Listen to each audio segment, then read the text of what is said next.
Hello and welcome to the Main Protagonist podcast. My name is Amy and this is my newly transitioned co-hostess. Petra? Petra it is. Patricia? I suppose Patricia. Patricia. Alright, we'll go with that. And welcome to this extra hot edition. Not hot because we are beautiful, but hot because it's fucking warm out here. Jesus, man. It's literally sweltering. Yes. I want to remind you, it's like 9:35 a.m. right now. And it's already fucking humid. It's easily over 30 degrees in here. Celsius. That Yes. would be like 90-ish Fahrenheit, I believe.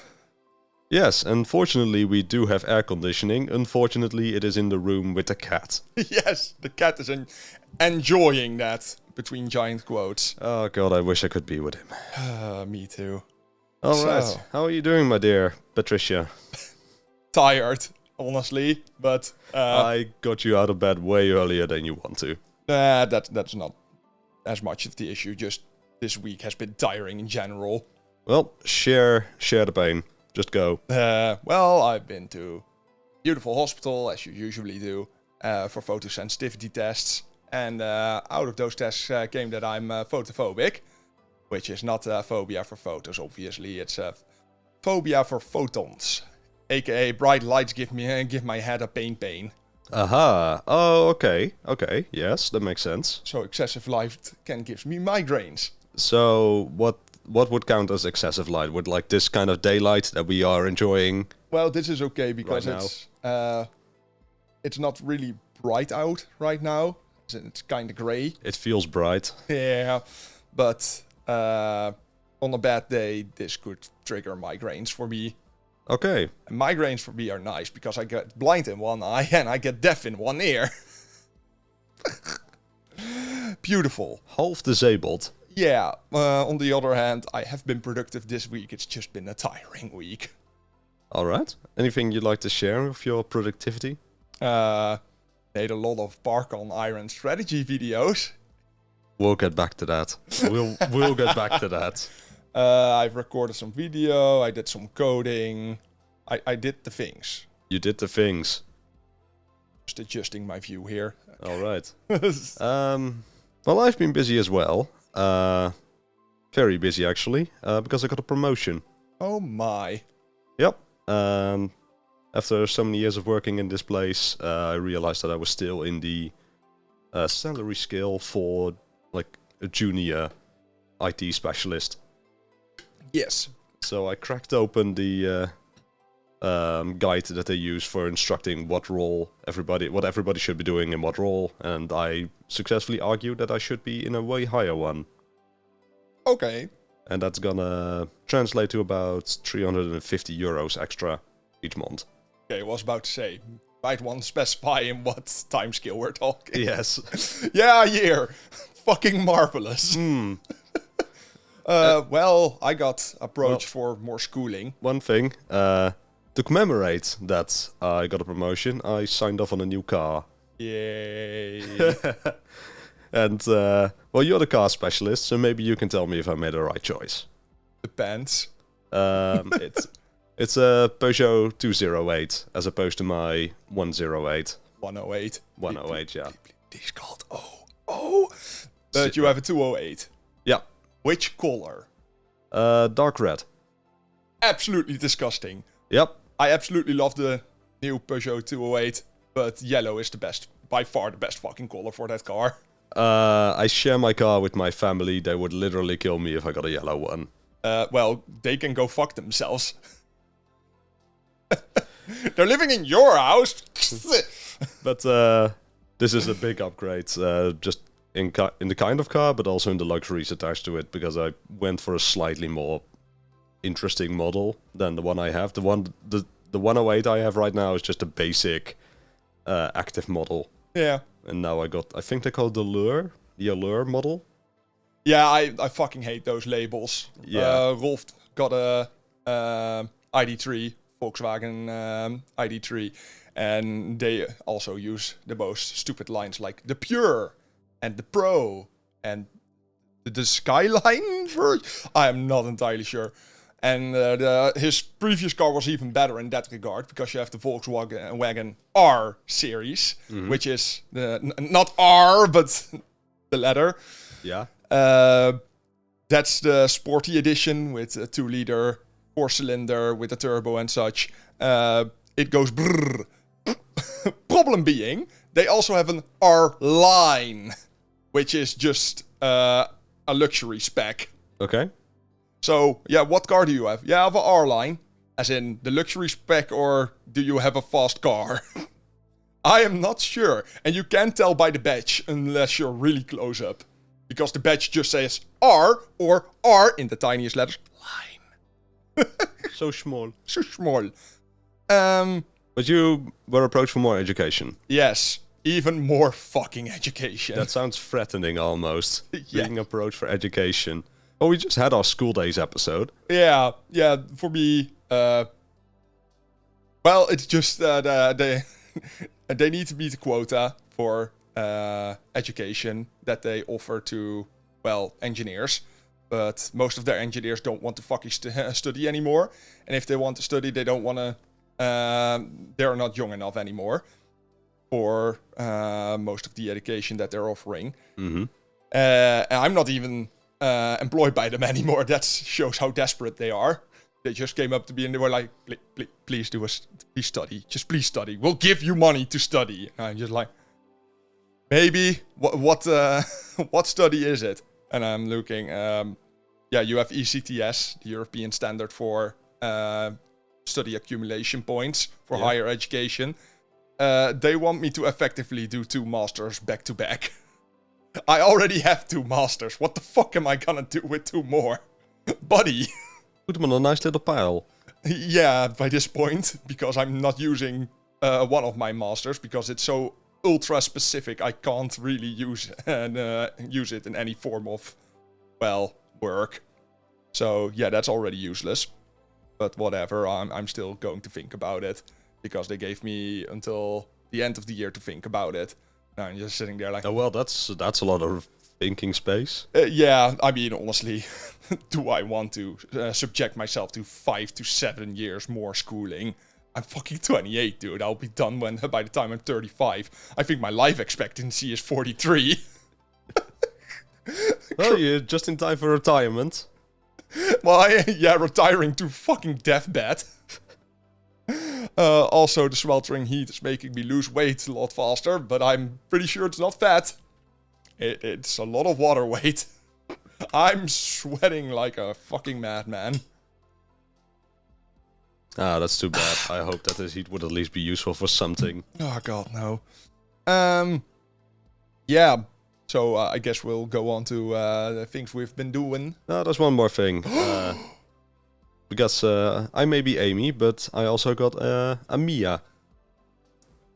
Do explain. Yes, we rescued a new kitten. On top of the 3 cats that we already have. Sometimes literally on top of, because she is a ball of energy and she really wants to play. I mean, she's a small kitten. Small. Yeah. Yeah, it was a very strange story, because there's this guy in my city that apparently got a kitten because his wife is afraid of cats. Yes. I don't know how to make an audible fucking shoulder shrug. Yeah, so Mia was basically, if he was around alone, he let her play, but if it was just his wife, and he worked, of course, Mia was just locked up in a small room. And that was not gonna work. No, and I want to remind you that she was obviously not old enough to be out of the nest yet. Oh no, she is absolutely tiny. She is at this point, I think, 5 weeks from what I saw of her. Yeah, that's a pretty good guesstimate. Yeah, and you shouldn't let kittens out of the nest before they're 6 to 8 weeks. So yeah, this is just pretty much an animal abuse case. Yeah. Which is very sad. Very sad, but she is recovering very well. I want to say this. She's not dead. I just want to say she is in a far better place now. Oh, God. And there goes the coffin. No, your home is slightly more of a better place for cats. Yeah. Yeah. No, we do still keep her in a room, usually the living room, but if nobody is working downstairs because I'm in the office, in my home office, then I take her up there. Yeah. So we don't let her free roam quite yet. She still has to unlock sandbox mode and... I mean, she's a bit too young for that either way. yeah. Oh god, she tries though. Oh yeah, I saw. She has a lot of personality. She just keeps trying to climb on things. She tries to rush out of the room and then go up the stairs. Yeah, that sounds about right. So, with that said, let's actually get to the anime. I think this podcast is about anime or something. Something. Yeah. Yeah. Cars and cats. Well, I've been watching an anime, which I don't want to talk about yet because, well, I haven't finished it yet. And if I'm going to keep doing that, well, yeah. Yeah. On the anime, the anime marathon, we have started Spike's Family. That's the really big popular show. You were reading that too, right? Yeah. It's been a blast up till now. I only have one issue with it. I've read the manga. It's not worth watching the anime, honestly. Oh, if really? you've read the manga. The animation doesn't add much to it because it's not a very action-heavy show. Mm-hmm. It's more about the jokes and the narrative. So... And the expressions, right? Because you mentioned that little girl has a very expressive character. Yes, so... I still enjoy watching it, but... it doesn't really add to it, unfortunately. All right. And that's the only thing you were watching? I believe so. I absolutely read a shit ton of manga. Oh lord. Well, I didn't read any manga, so let's alternate for a moment. Yes. I watched Flip Flappers. Flip Flappers. Flip flap, flip flap. Uripu frapperu. Yeah. Mostly because I was looking to watch a Magical Girl show. I've kind of been playing around in my head with a new article ID, so I wanted to get some Magical Girl shows in. And this one was pretty good. Yeah, pretty sturdy 7 out of 10 material. Very colorful. I really like the Alice in Wonderland like visual style and diversity. I say Alice in Wonderland like, but that is not like literally Wonderland. It's more like inspired by the aesthetics and concepts. Because you have one big sci-fi world that's really cool and such. They just keep going to different kind of worlds. Okay. The story. Have you seen it actually? I know of it. Brian has seen it. Of course he has. Of course he has. The story is effectively about two girls, Papika and Kokona. And Kokona is very worried about the future. She's an honor roll student, very serious. And Papika is just this orange-haired menace. She kind of reminded me of Nono from Die Buster. She reminds me of my cat. Yeah. It's also an orange-haired menace. I had to think for a moment, but I can definitely see that. Go on. But Papika basically just kidnaps Kokona into going with her on magical adventures in this alternate world that is built out of illusions and dreams. And it sounds like a slightly more derailed version of Holmes. Holmes? What was it called? Milky Holmes. I I think it was the anime you were talking about last time. Where they lost their magical powers and did absolutely fuck all to get back. That's Milky Holmes. Yeah. It's not very comparable, but it is very magical. And it also surprisingly well animated. There's a lot of action scenes that are very trigger-inspired. And also just a lot of references. But by whom is it produced, if it's trigger-like? Oh god, I think it's like Studio Tree Hertz or something. Oh god, yeah, okay. Never think- mind. You say 3 Hertz, I know enough. I think that was the lads that also made Princess Principal. Yeah, could be. 3 Hertz is a bit of a weird studio for me. They're really hit or miss. I have nothing to complain.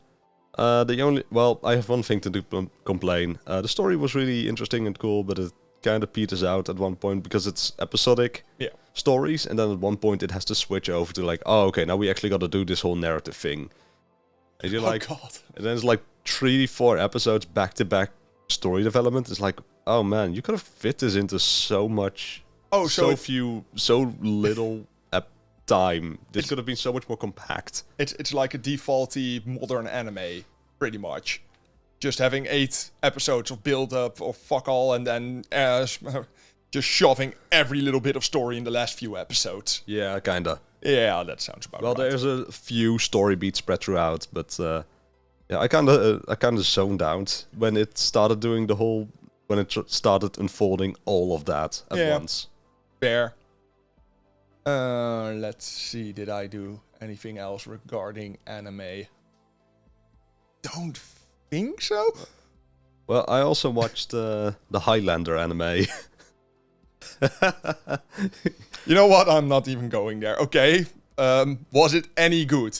I have not seen the Highlander movies, but this one was... I mean, it's fun. It is very awkwardly timed, I have to say, though, because it came out in the exact same fucking year as Sword of the Stranger.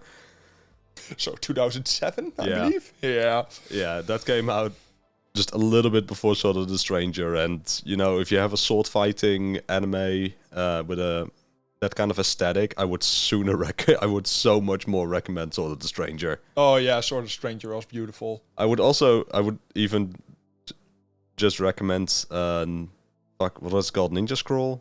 Oh yeah. Yeah, it's by the same that's by the same director as this one, but he did so much better job on that. I was about to say, is it gory, bloody, and over-sexualized?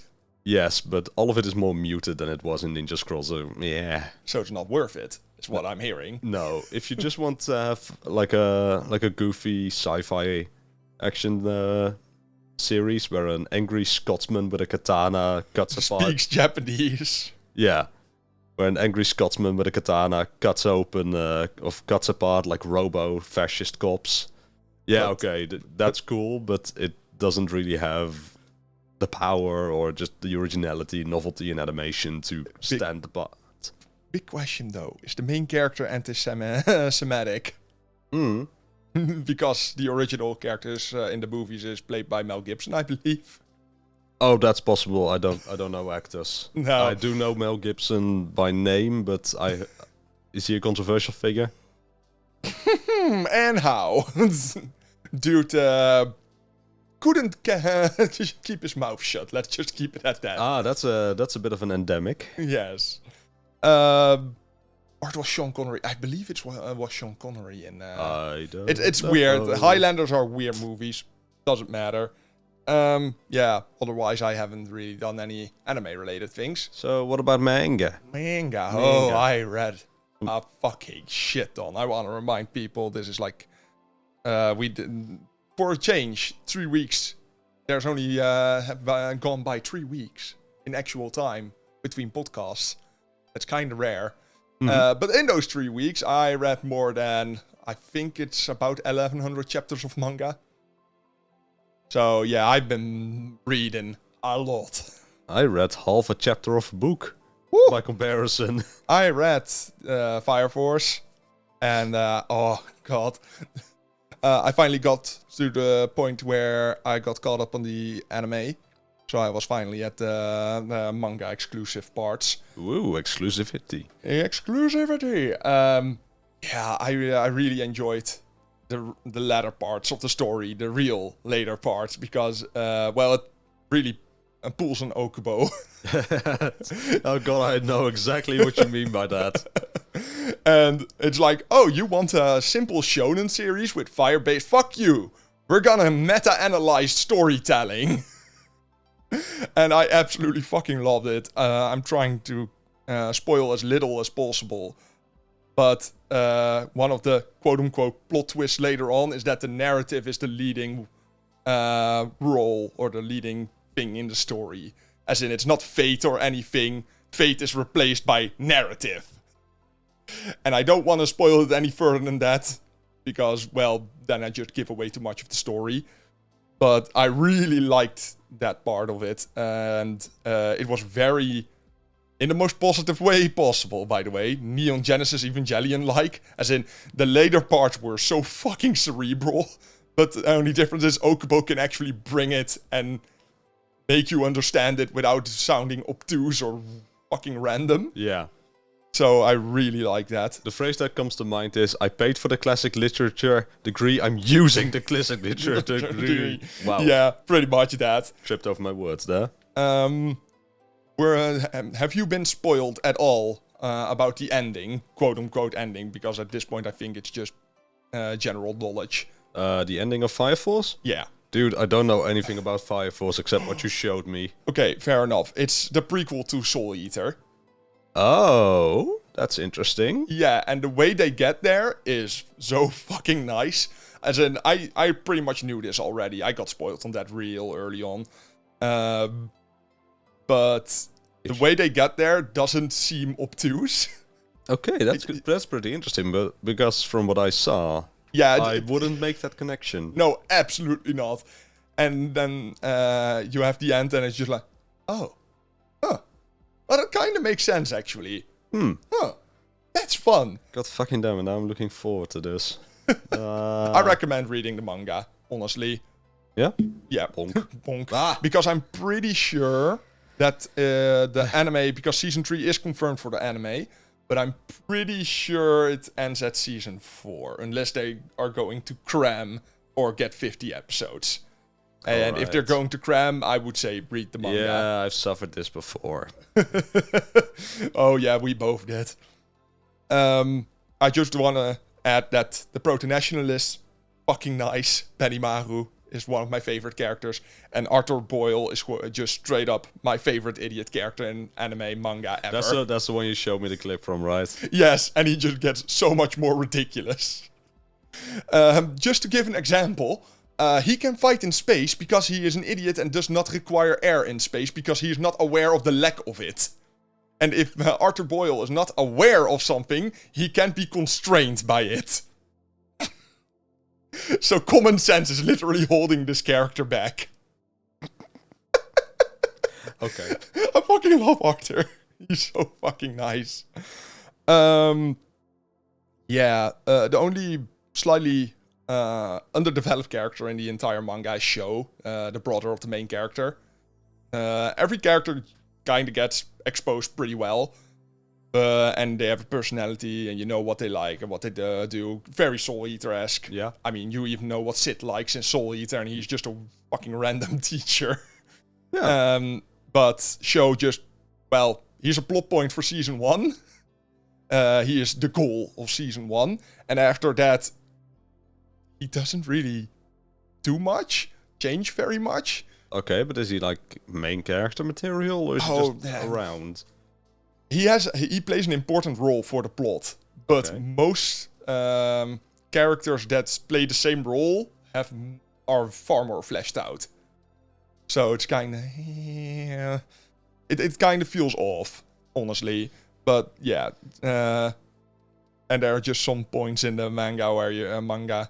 I almost did a Casper. Manga, not manga.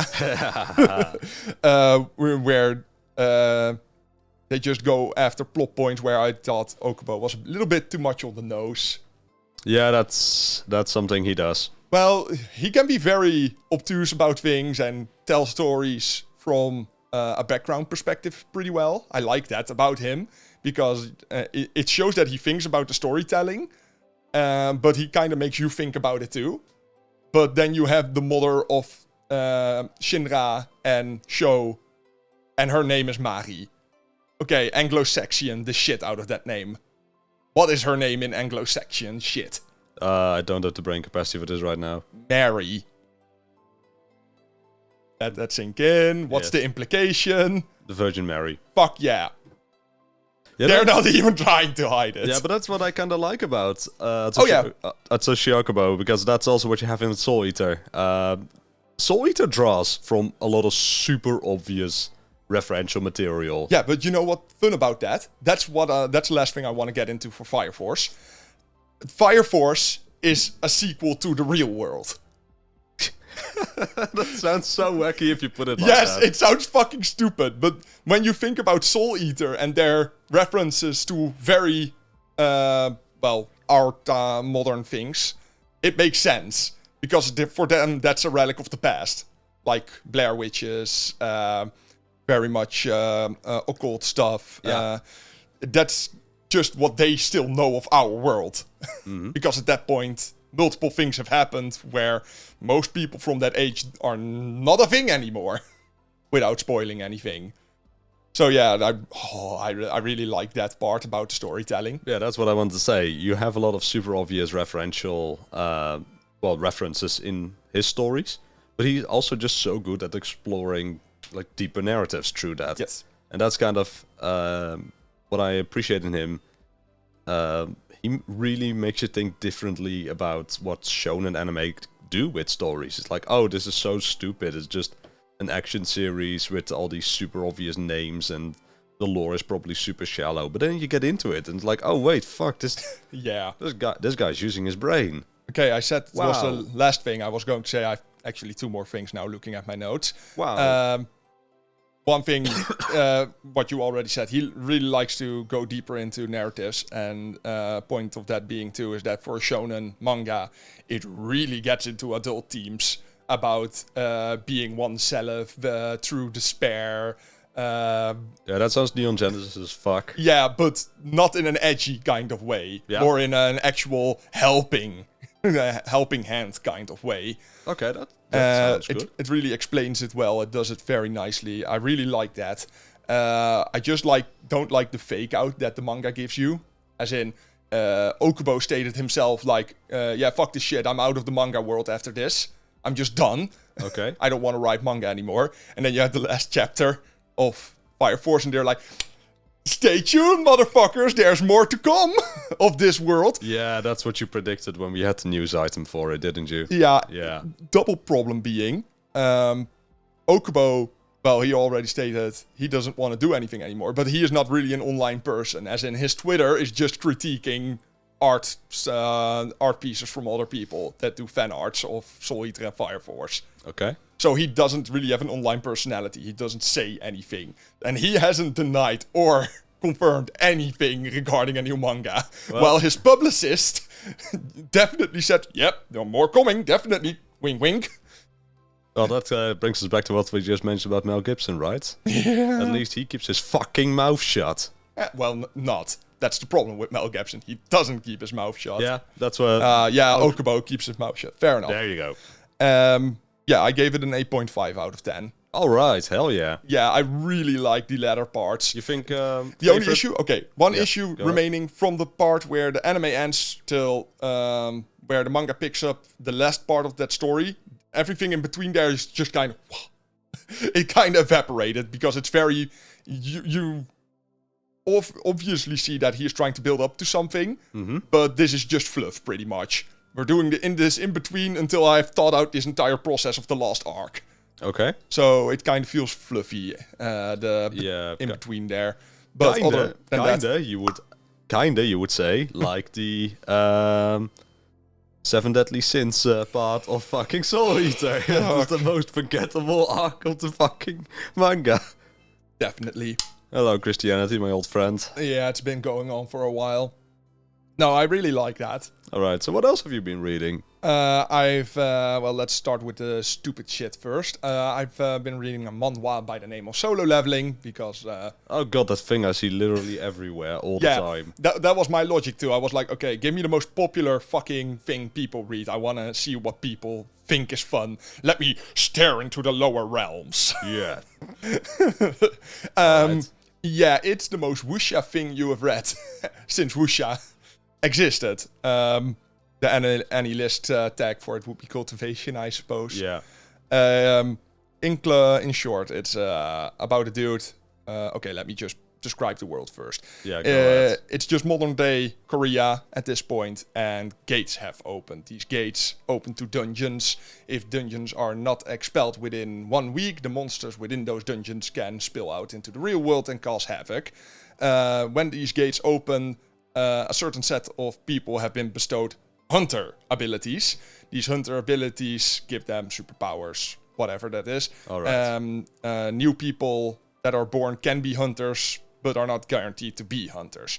When you're a hunter, you have a rank between E to S. Point being is that you can train. So if you're an E rank, you'll stay in E rank. You'll never get more magical power. So if you have an S rank, hey, you're fucking strong. And, well, you're pretty much set for life. You just have to clear dungeons and be a lazy ass about it. Yeah, but you might just be S rank, but you can still be shit because you just don't have like practical skills. Perhaps, but most S ranks in the manhwa, are just so utterly strong it doesn't matter anymore. Alright. And then you have the main dude, Jinwoo. He is the weakest E rank hunter. He's literally just one step above a normal human.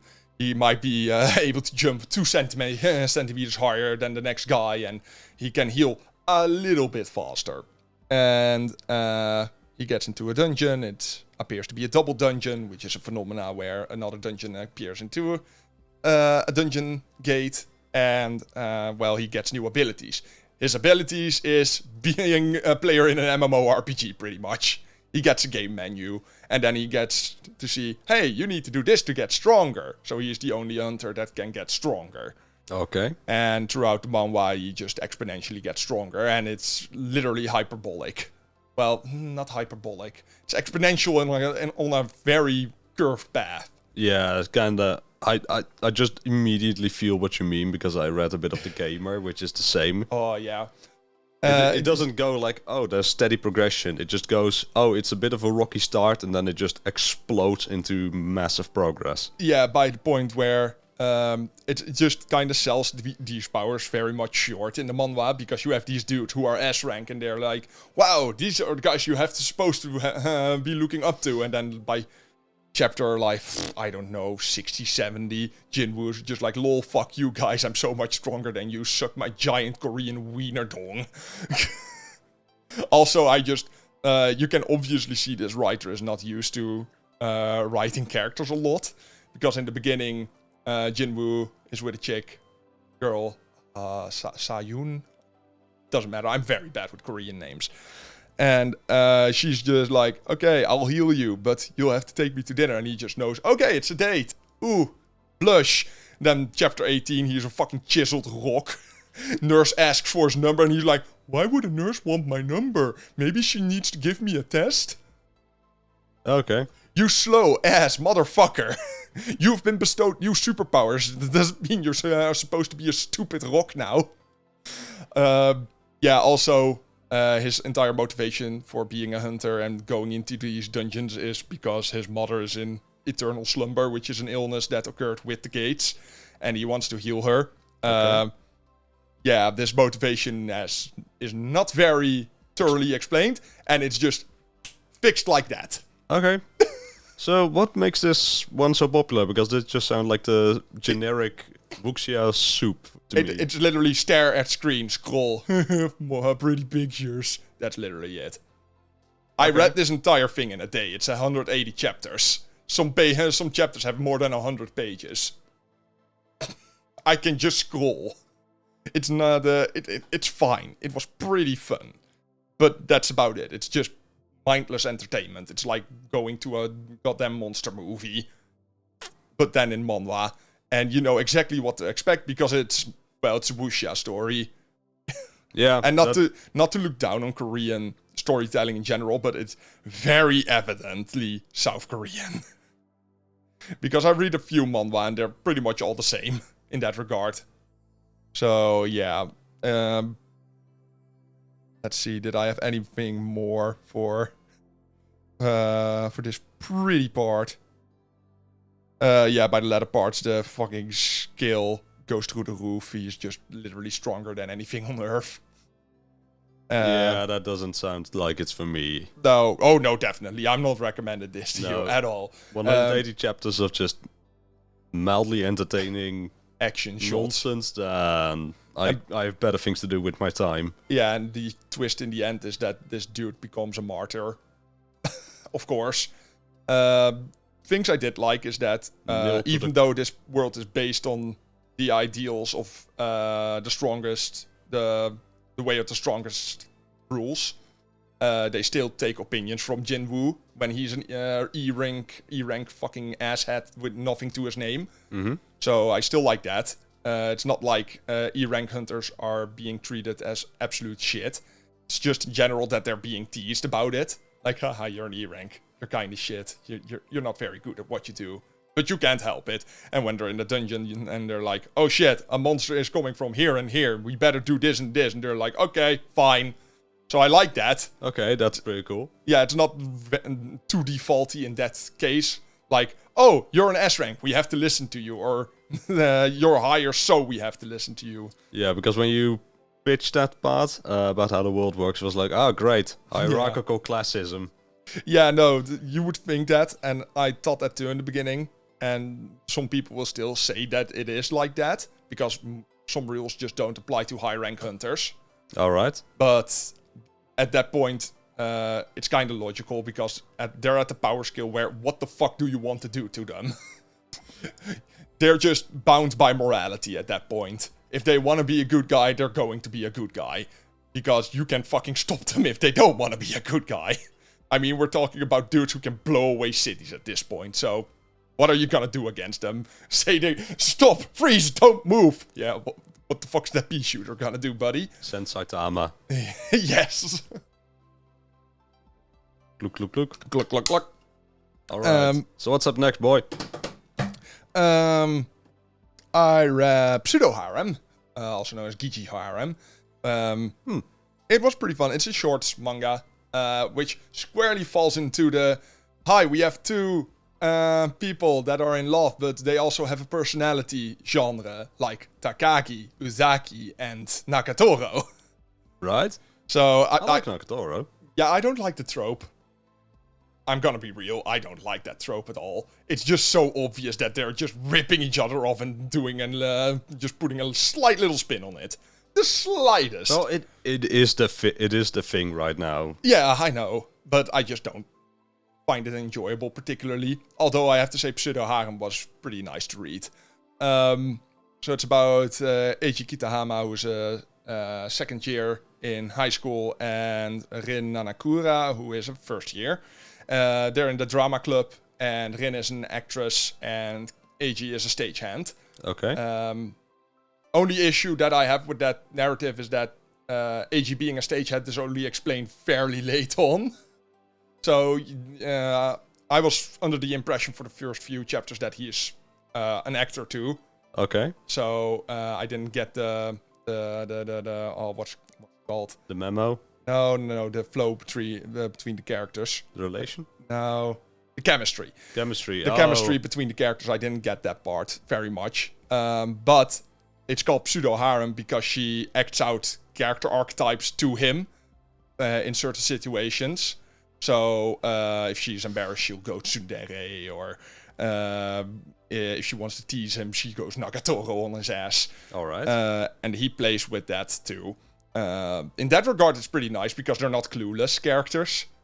And he just kind of acts, they both kind of act just like normal teenagers in that regard. As in, she fumbles and he just catches her and instead of going, oh no, I touched the girl, he's just like, are you fine? Like normal reactions. And it's sad that flabbergasts me in manga these days. Yeah, because so many manga and anime kind of turn those into little tropes and just keep repeating them, but there's nothing to build on. Yeah, exactly. A little bit of common sense is refreshing in that. Yeah. But she acts out these different characters in certain situations. He asks for some of them, and sometimes she hides her embarrassment by doing these tropes. Or if she just wants to say something in a certain way, she does that in a character trope. Which I like that. It's that's pretty nicely done. But only by chapter 31, I was like, oh, that's why it's called Pseudo Harem. Because she acts out multiple characters. I was very slow on the pickup there. Okay. But you mentioned that you don't like... I don't like the trope. I have to say this is the most fun one I have. Okay. I like this more than Takagi and Nagatoro, but perhaps that's also because this ended. It stopped. All right, and it stopped at how many chapters? 131, and it's literally readable in like 2-3 hours because, well, it's short. Oh, it's literally 4 pages a chapter, I believe. Oh, okay. I was about to ask, it's like 4 comma, but it's not 4 comma. It's 4 pages. 4 pages. But the fun part, I think, is that it flows over very nicely. As in, they just kind of end on what they say. Oh, we're going to do this, and then the next chapter is actually going to do that. So there's actually time progression. They're not fucking stuck in purgatory, because they start in high school and they end the series with them being at their jobs. All right. So yeah, I really like that, and the pace breakers are very nicely done. As in, every manga or every chapter is going on a roll with only 4 pages, so you need a pace breaker to set expectations for next chapters, etc. They did that very nicely, I might add. Also, the author, I should remember, I should state the author. Is Saito Yu. Has 131 chapters, but with the physical release, there are like 32 extra chapters. Okay. Which I did not read because I don't have the physical version. What? What? Shock. It started production in June 2019 and ended by March 15 of 2021, and it was picked up by Gekkan Sunday, so it was a weekly Sunday thing. Okay. But yeah, by chapter 67 they're an actual couple. Wow. And they do still do the one trope I really don't like in manga and in general in anime, the awkward couple face. Okay, yeah. Where they just don't know what to do with each other. Yeah, that's not very fun, but like Genshiken and such, it moves on to university, and it goes through very basic life stuff, but with their perspective and their jobs in mind, which I liked. They also reference a lot of things, obviously. But one of the more obscure references I saw was fucking Fetchipuru. Okay. Yeah, in Fetchipuru, when I don't remember her name. The main character, if she's embarrassed, she hides her embarrassment by crossing her hair in front of her face. And they did that here in the chapter about her trimming her hair, yes or no, or what style it should be. And I was like, oh, I know this reference. This is obscure as shit. So this is actually one that I might want to read as well, because it sounds interesting. Yeah, this is short enough and fun enough and wholesome enough that you're just like, yeah, this is enjoyable. Yeah. This is very enjoyable and short. And I too will miss the 30-something bonus chapters. Oh yeah, fuck yeah. I don't. They are not adding to anything. I believe they're just in between chapters. Yeah. I mean, that's the easy part about this story. You can just keep adding chapters in between. I think the Nagatoro manga did as well. They count the fucking doodles at the end, like little mini comics. Oh jeez. That's not a chapter. That's not a chapter. Gatekeeping what a chapter is. Let's go. The art style is pretty rudimentary, but as I said, it's picked up by Gekkan after it was a Twitter webtoon manga. Yeah. So the art style not being the best is forgivable. Just a lot of it doesn't have a lot of backgrounds, and the art style is very reminiscent of something, but I can't put my thumb on it quite. I am an Asumanga Daioh fan. I don't need backgrounds. Fair enough. But yeah, still. Exactly what I wanted to do. It was better than I honestly expected. It was very nice, sweet, wholesome, and most importantly, it ended. Always important. So yeah, I'd say it's still 7 out of 10 for me, because it's just another version of the same trope. Yeah, it's not consequential enough. No, definitely not. But that's not the intention of it. But sometimes that's kind of alright. Oh yeah, that's very alright. Also, I'm now in the middle of Horimiya, reading it. I'm not going to give an entire review about it, but I just want to add... Because you're not done yet. No, I'm not done yet, but I just wanted to state 2 things. Holy shit, the story didn't go where I expected it to go, because when you read early Horimiya, it is scarily connected to Toradora. As in, all the same lines are being followed, as in it was pretty much that much alike Toradora in the beginning that I was like, are these the same writers, the same directors? What's going on here? But no, they're not. But by chapter 40 or something, it it takes a turn, all right. All right, and that's not too late in the story. Oh no, that's pretty early on, and it's pretty good. It's a strange. It's just one where you're like, well, are we sure about this? At what chapter are you now? I am at chapter 80 something. All right. And there's just one reference / joke / thing that the translators missed. Okay. Because one of the characters is called Sakura, and she is, it's a love story. It's a high school love story. Go fuck yourself. It's a good one. It's not entirely focused on high school. It's more about the dynamics of high school, actually, in a pretty good way. But point being, this character is called Sakura, and she made cookies for this dude. But this dude's a bit dense, and she is shy, obviously. And in the manga, it just says, cherry-colored cookies, and she turns red. And it's not implied why. But yeah, cherry-colored, if you translate that to Japanese, it's Sakurahiro. So she just wanted her first name to be said by this dude. But yeah, they didn't translate that very well. I liked it, though. That was pretty nice. Yeah, I've been reading older manga, but I'm not done with that yet. So, also, I just want to add, I fucking love the new Bleach trailer. Because it's a fucking funny hoot. Oh god, in what sense? Well, it's nothing very much new, but they all scream their best lines from the anime. So you have Ichigo screaming Tensuga Tensho, Getsuga Tensho, and then you have Chat, La Muerte. And then you get Orihime. Guess what she screams? Kurosaki-kun! I fucking lost it. I fucking lost it. You have Ishida, Lichtoregen. All the attacks, and you just have fucking Orihime screaming Kurosaki's name. Some things never change. Some things truly never change. They knew. Oh yeah, they fucking knew. Of course they knew. You can't do this and not know. God damn it, Cube Tight. Sorry, the fuck did you call him? Cubo Tight, but I even called him Cube.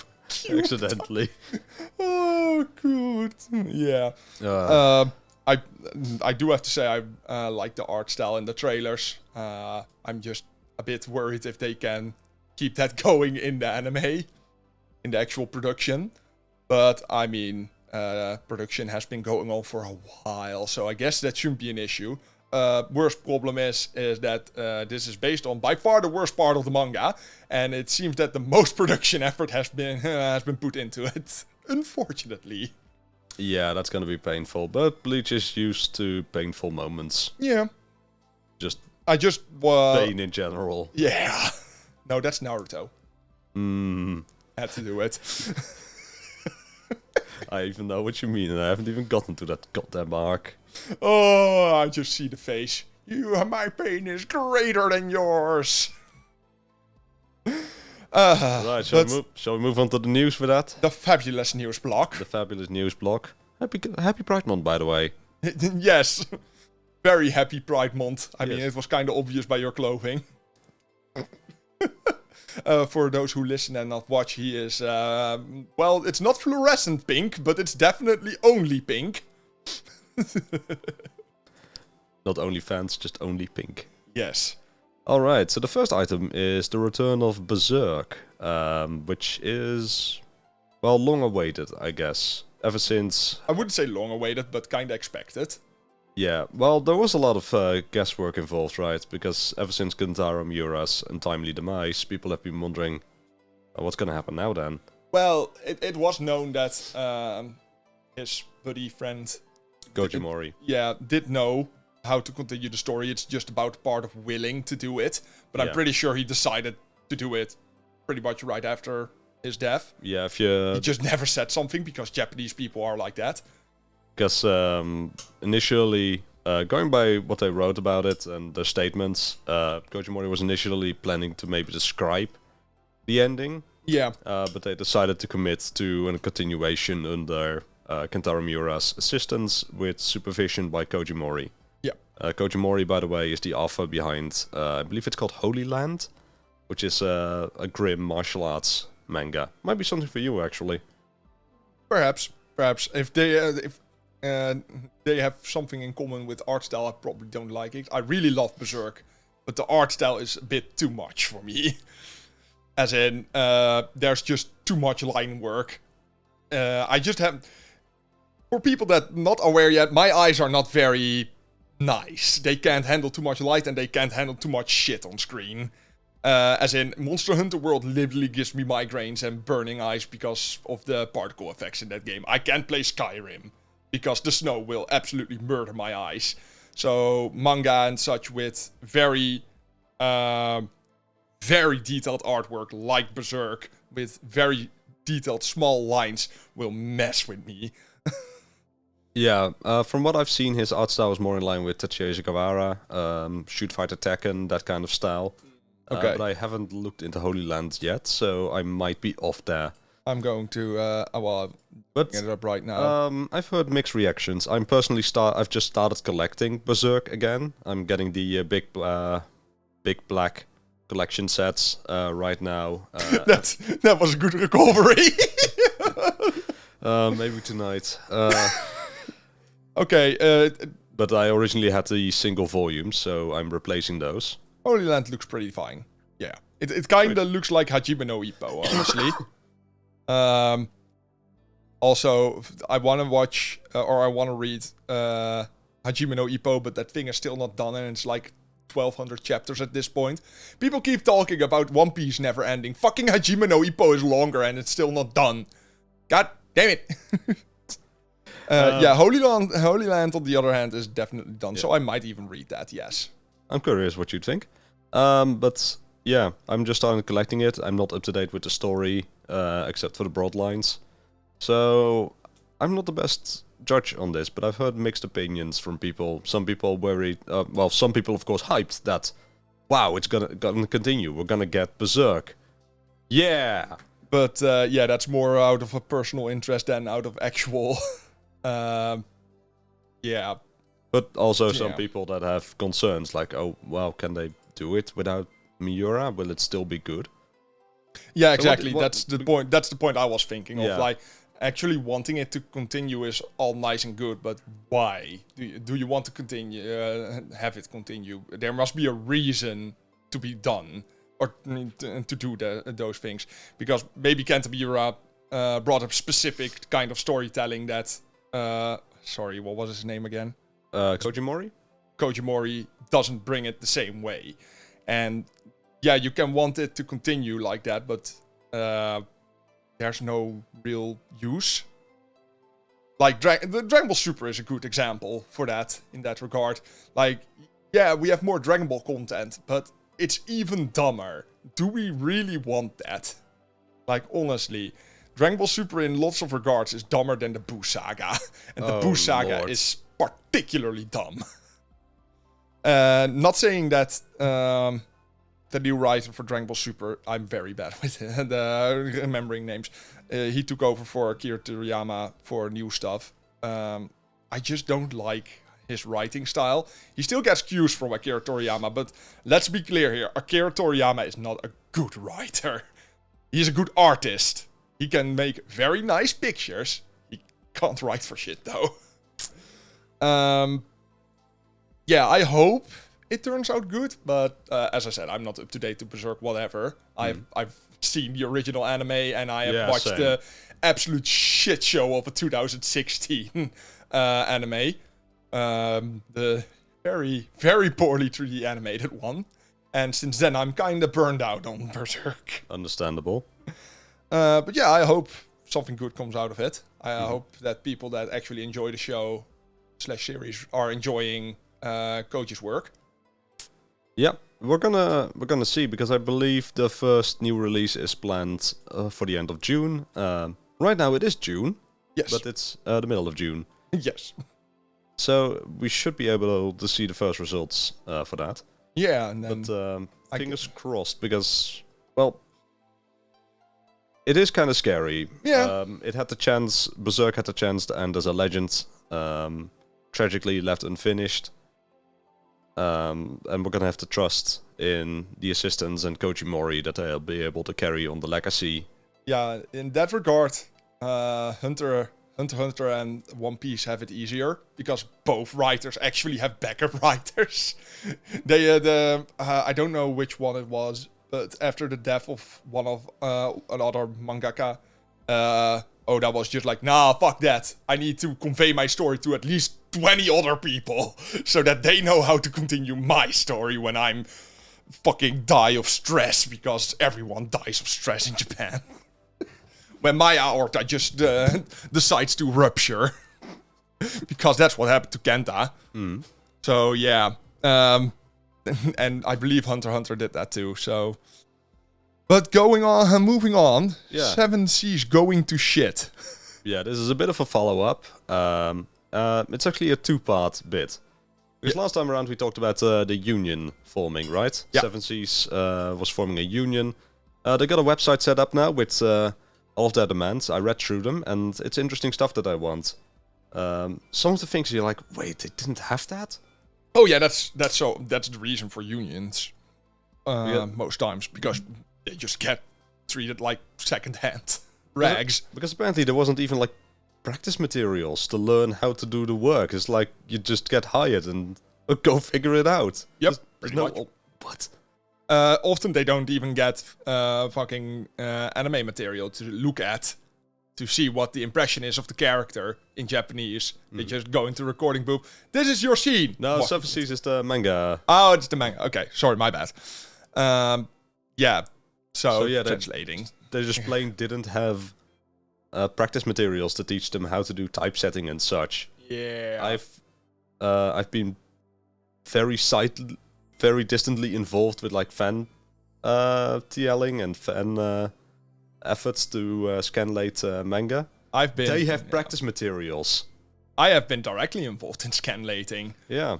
And a buddy of mine still confessed. does it to this He day. confessed. Arrest him. Oh no, I've scanlated. Tackle him. Tackle me. Good luck with that. Yeah, fucking try me. But no, yeah, scanlating, even small groups often have a support network. Just like, here, this is what you should be doing. And if you translate particular stuff, you should do it this way to make it more understandable. And just have material to work with in general to see if you're any good at it. Yeah. And having a lack of that is severely crippling. Yeah, I can totally see that. It makes it so that you don't want to do it. Because, let's be honest here, scanlating is like an entry job position. Mm-hmm. It's not a very mentally demanding task. It's just thinking about context. And I'm not talking down to anybody, because if you're very, very good at it and you put a lot of effort into it, you're obviously proud of that and you're doing a good job. Oh yeah, But, absolutely. Just basic scanlating is not particularly hard. But if you make it so that somebody doesn't get the knowledge of how to do it, they have nothing to hook in to. Mm-hmm. So yeah, that makes it very hard to actually enjoy anything. I mean, Right, let's be real. you Let's be couldn't- real. If you don't have anime without subtitles, who the fuck would watch anime? Yeah. It's a fairly small thing to have, but you need to have it to enjoy it. Yeah. And that's what I think with jobs and schools and kind of pretty much everything. You need something to pull you over that. And if you don't have any support or passive network to have the knowledge for it or and to get used to any of that, yeah, that's not gonna work. Yeah, but yeah, like you say, you wouldn't be able to just put me in an office chair and say, "Well, go scanlate." Yeah, just look at this Japanese squiggles and make them work. Yeah, Make them not squiggles. But besides that, 7 Seas has also been involved in two controversies. Firstly, related to the union, is that they have been having trouble with union busting. Yeah. 7 Seas, instead of like trying to work with their own employees, has spent considerable amount of money hiring a union busting firm called Ogletree Deacons, which is apparently quite renowned for their efforts in squashing union efforts. Yeah. Some of which have led to apparent lawsuits now for intimidation tactics. Just as an analogy, because this one is still baffling to me. MMA doesn't have a union either. Mm-hmm. So the UFC is not unionized at all. So all these people that are fighting in the UFC are, often just pawned off for jump money. Just to give an idea, you fight for an audience of maybe up to 3 million people a night, and you get 10,000. Okay, that sounds fun, but then you have to remind yourself that's for 3 months of training with a personal coach, with a training facility, with specialized food. Yeah, that alone is going to cost as much, pretty much. You're probably paying for your own healthcare afterwards. No, okay, they do cover that if it's inflicted by the fight or by training directly for the UFC. But you have to pay rent and such, and for your training. That's a lot of money. And 10,000 is not going to cut it, because most UFC fighters don't have they get managed by their coach, so they already get a big share of that money. So if you only get 10,000, you're not making anything. You're just training to train, and you really have to enjoy it for that.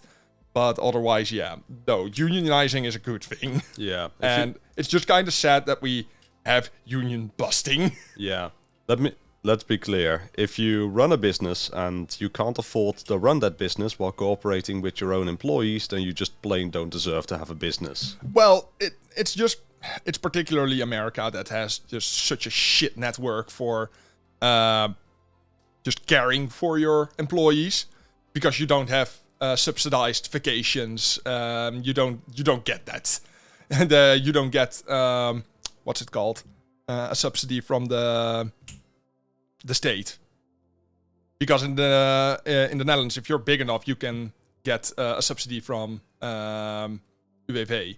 Yeah. Because if you would be sick for in my company, I would still get paid to pay you. So I don't make a giant loss on you being sick. But in America, It's just like, well, tough fucking luck. You're sick. You either come in or I fire you, because there's literally no other way I can keep my head above water. And we're not even talking about healthcare and such.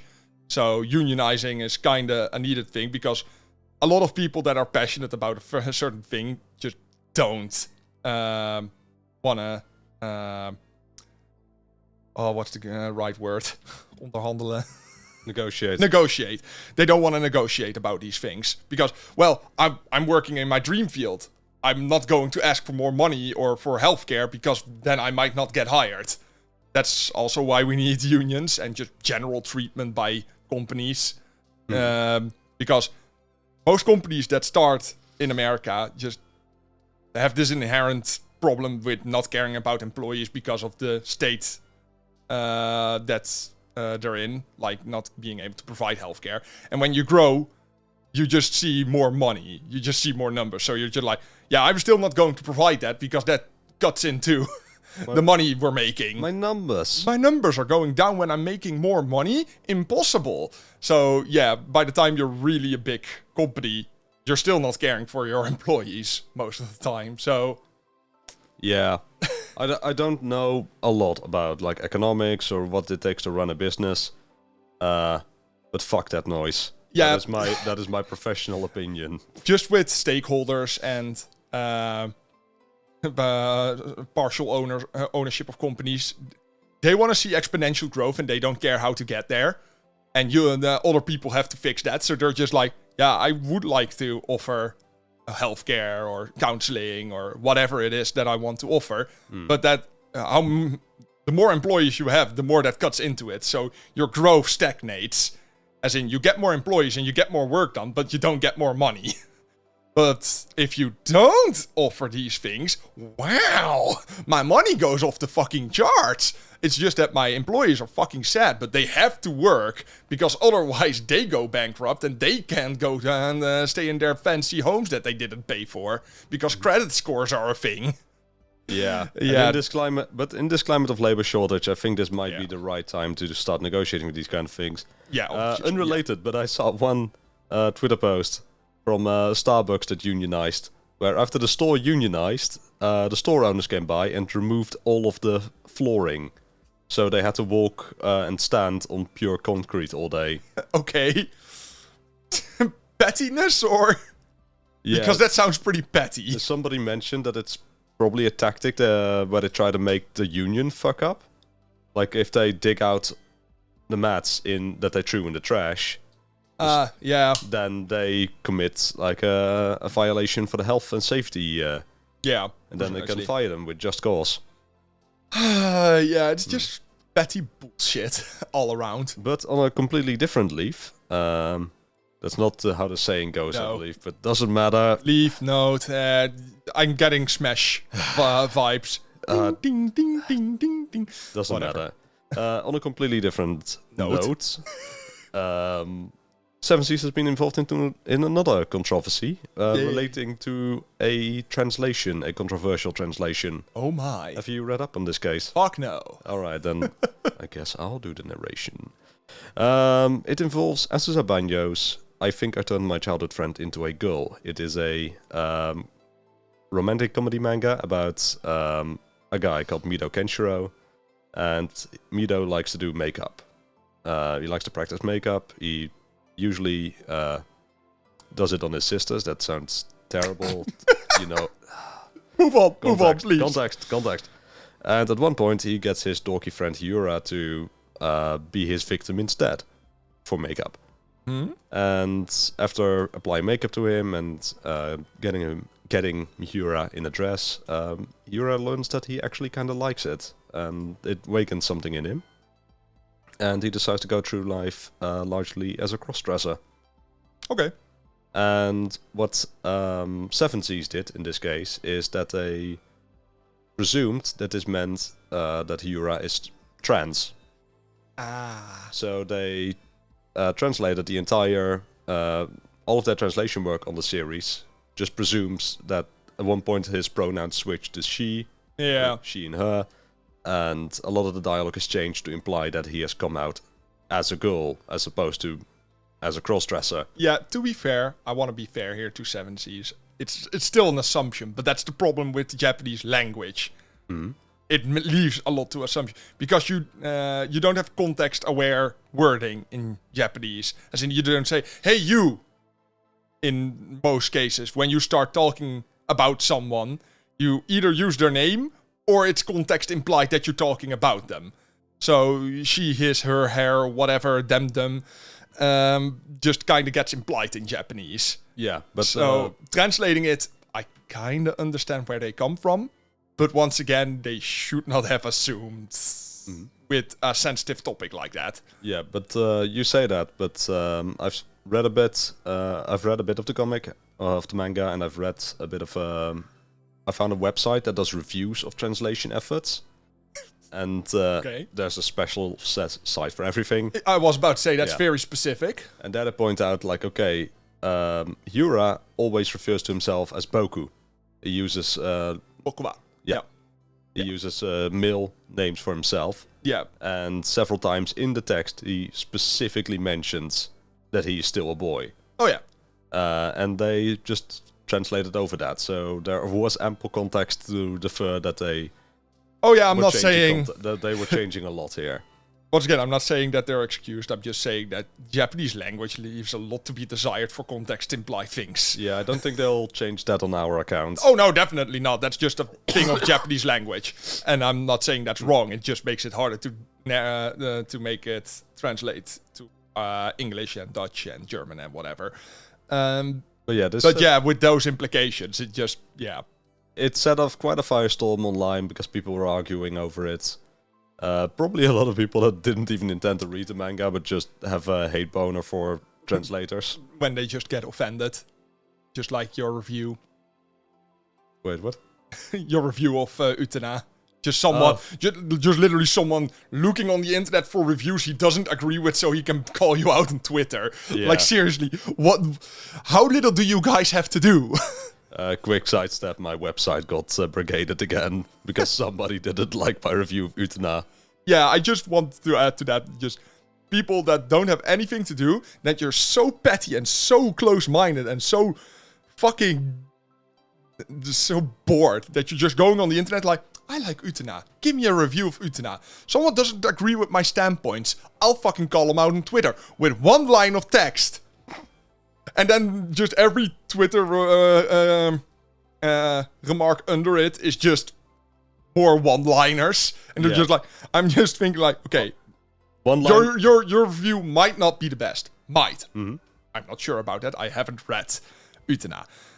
But to brigade someone's review with one-liners when there's like 4 paragraphs in your original review is fucking petty. It shows that you just don't agree with the standpoint and you don't have anything to stand on. And I hate those people. And the fun thing is, afterwards, somebody else that was also a big Utena fan picked up the article again, but reposted it on Twitter again, but he was actually positive about it, and that got like 5 times the amount of traffic that he... I was about to say, he's just like, this is fair enough. Also, I just want to add the dude that that criticized your review had a fucking Shadow the Hedgehog picture, and his fucking screen name was the one who will revolutionize the world. The fuck, bro, you're 14 at best. Go do something. No. But yeah. Back on topic. Yeah. It said, I noticed that people have a very antagonistic relationship with the people that translate anime and manga. Like the professionals.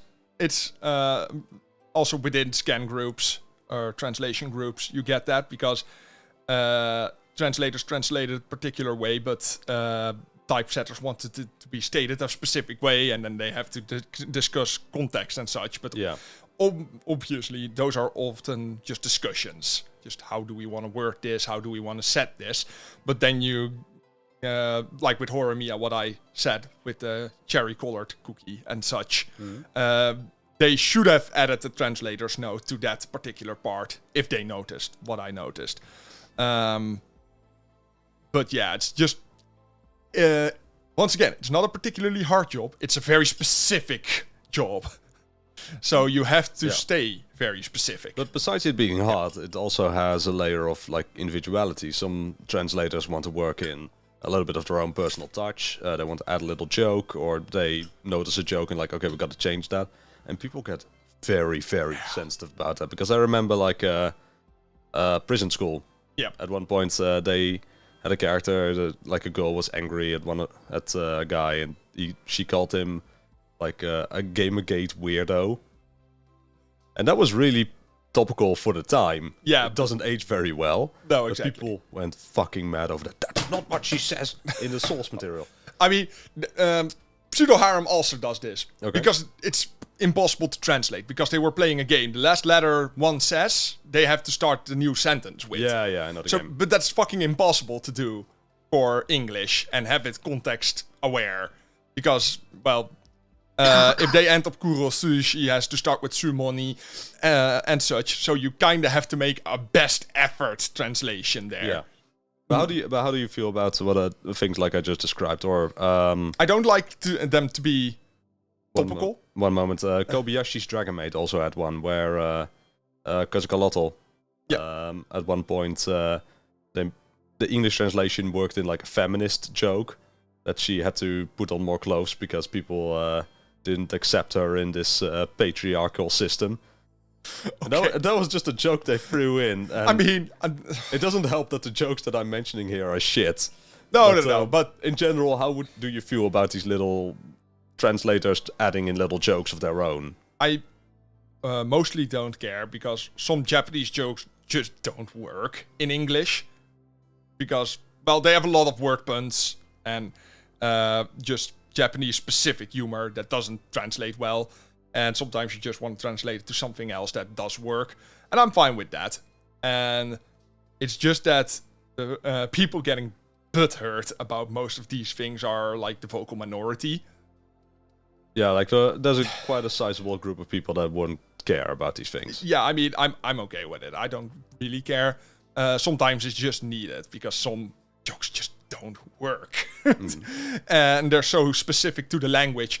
I mean, you can explain them in a translator's note, but then if the translator's note is a page long, that doesn't work, because Shaman King, the original translation of Shaman King, did this too. They literally had 3 or 4 pages at the end of some chapters to explain jokes made by Chocolov.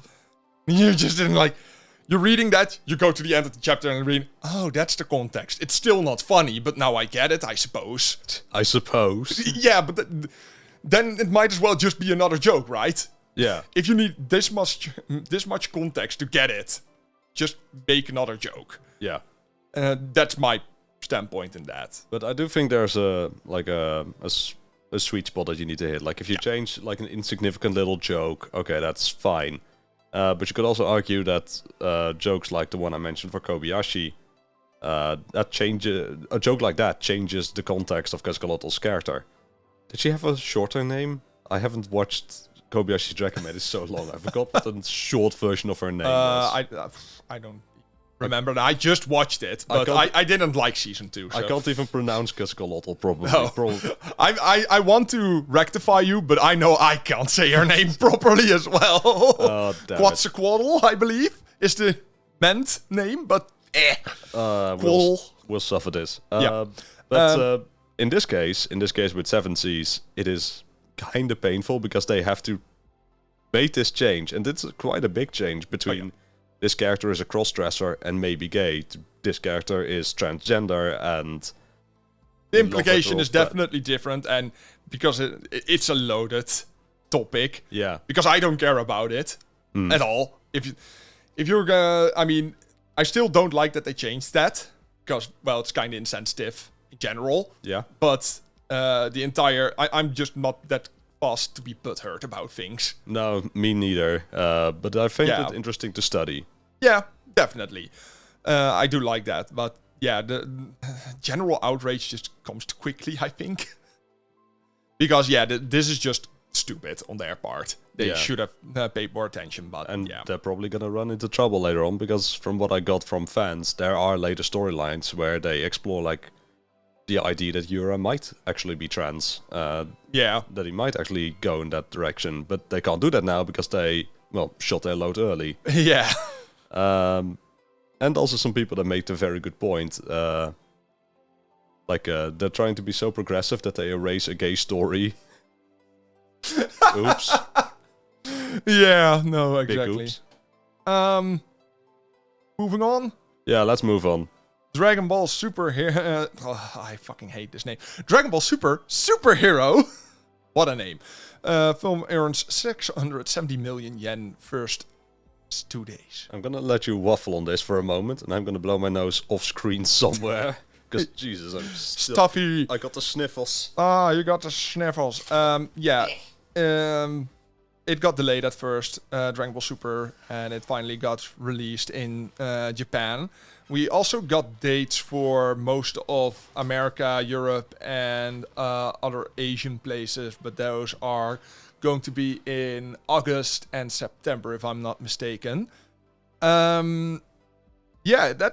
pretty nice, but by Japanese standards, that's still not a lot because, well, and Japanese cinemas are just not very popular. I don't know what it is about movies not being popular in Japan, but yeah, that's still only 500,000 tickets, equaling about $5 million. By comparison, a pretty okay American movie will make between 200 to 400 million dollars. So yeah, it isn't that much, honestly. But Dragon Ball Super Broly sold more than 820,000 tickets and earned more than twice the amount of yen. But I'm not sure in what time frame that is. But due to delays, it's going to be later in Europe and America and such. We still don't have a date for the Netherlands. I don't like that. Oh, that's making you anxious. Yep, because Belgium got a date and Germany got a date. Don't act as if you wouldn't hop into a car and... Oh no, I'd fucking go to Germany and such. But problem is, in Germany they dub them over. And in Belgium you get a French version. How about fuck all that? I would actually... Oh man, that's a shame. I think it would be nostalgic for you to get a Flemish fucking version. I want the German version because you get the best cell line in German. When Vegeta does his final flash in the original German dub, Cell screams, "Oh, scheiß." Can you imagine just Cell standing there? Final Flash. Ha, what a fun thing. You gave it a name. Oh, shice! Because that's where the Team 4-star dub got its oh shit joke from. I was about to ask. That's the original German dub. That's where I they was got about it to from. say, I'm back. Did I miss any Dragon Ball Z abridged jokes? Yeah. But yeah, I'm going to fucking watch this movie. Yeah, I don't think anything can physically stop you. Oh fuck no! If the door is closed, I'll fucking kick it down. No, I want to see this I'll run the projector myself. because this movie is more about Gohan, and I just love Gohan. Oh, yeah. Evidently by my beautiful display that nobody can see, but which I pointed to you for. It's a beautiful display. Fuck yeah, it is. It's entirely 3D, so I'm still a bit hesitant about that. Because some parts of Broly were 3D and those were nice. It can be very nice, but we'll have to see. Moving on to the news that I added. That's literally not even in my notes. Square Enix reveals Crisis Core Final Fantasy VII Reunion. Yay! That's the PSP game that you asked me to play once, right? Yes! It's finally getting a remaster. Sweet. Only bad part about it, the trailer kind of looks bad, honestly. Looks bad, like As in visually? Yeah, they remake the scenes from the original game. Issue being, I think the original game looked better in the cinematics. So that kind of hurts. It's going to be released on PS5, PS4, Nintendo Switch, Xbox Series XS, Xbox One, PC. Strangely enough, That's a mouthful. directly released on Steam. It's directly released on Steam? Yeah. My point being that Square kind of has an exclusivity deal with Epic for most games. Okay. Because Final Fantasy VII PC remaster, they had a name for that, regrade? Whatever.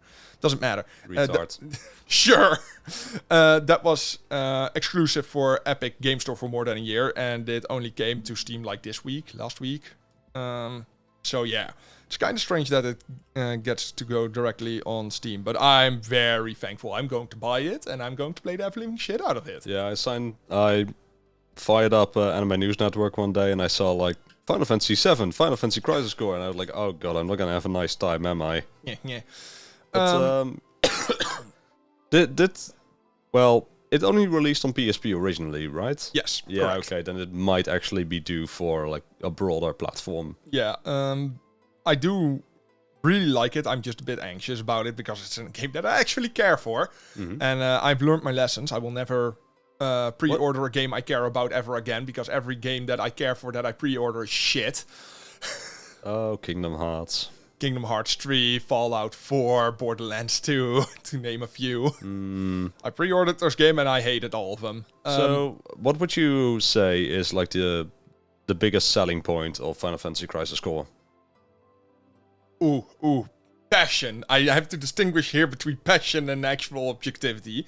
Ooh. Because, well, it's a PSP game, so it's a bit more basic. So I hope they kind of broaden that out a bit. Because with modern game design, I can honestly say it's still enjoyable as a game, but it's kind of base. Mm-hmm. But yeah, the story is very, very nicely executed. Even if you don't have context for Final Fantasy VII in general, which you probably don't. But Crisis Core on its own tells a very nice story. My context for Final Fantasy VII is the goddamn movie you made me watch. Which is a sequel to Final Fantasy VII. Yeah. But yeah, just in short, Crisis Core is a prequel to Final Fantasy VII where you follow Zack. Zack is the original teacher, let's just say, for Cloud. And he has the dream to become a first-rank soldier. And Fucking bootlicker. Actually not, no. Not at all. Not by much, anyway, because just the entire hierarchical structure of the company he works in is strange. Doesn't matter.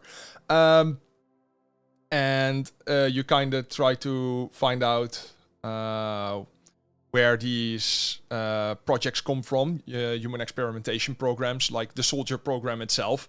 And you find out that it's corrupt, and you're trying to stop it, yada yada. And eventually you get into the start of Final Fantasy VII itself. I don't want to spoil things because, once again, it's near and dear to my heart, this game. Yeah, I'm really looking forward to this. And I'm also very fearful that it's not going to be great. It depends. If it's an actual... What is Square Enix's track record of late with games? Well, I'm scared because I'm not sure if it's a remake or a remaster. Because if it's just a remaster, it's the PSP game with a slightly shinier coat of paint. Whoa. Which is still nice because I still get to play it on a new on a broader platform. But It plays fine on the PSP. Oh yeah, still, I'd like that, but I hope it's a remake based on one of the new engines because I don't think we see in-game gameplay from or in-game footage in the trailer. It's just the cinematics, or perhaps the cinematics are the in-game engine. Not sure. Either way, they need to twist a few things about the core gameplay. Alright. Because, to be honest, this is the first game that started the new trend in Final Fantasy games, like the more action-based combat, the more Kingdom Hearts combat. Yeah, that's what made it the one game that I kind of enjoyed so far. Yeah, all new Final Fantasy games are kind of derived from Crisis Core in that regard. So,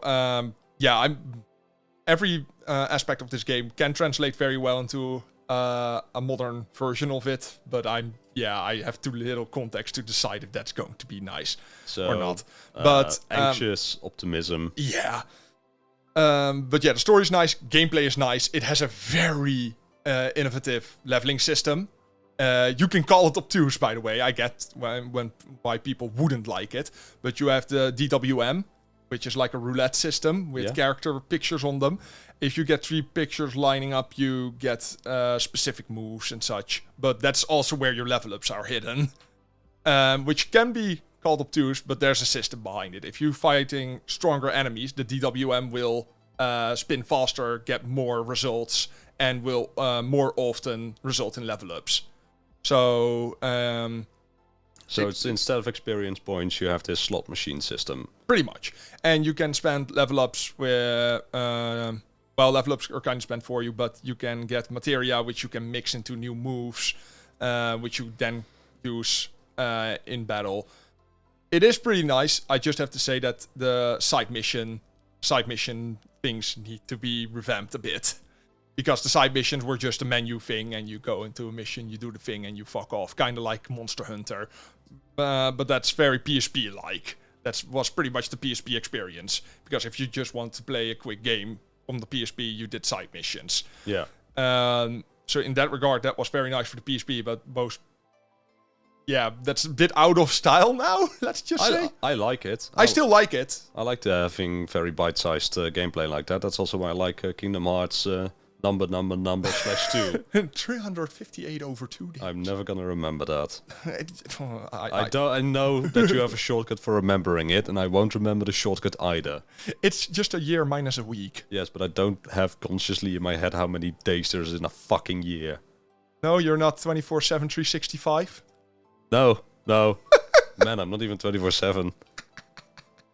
But yeah, no, the bite-sized gameplay is nice, but it's, as I said, it's a PSP game, so it's a bit barren. It's just get dropped into a mission, do the thing, and fuck off.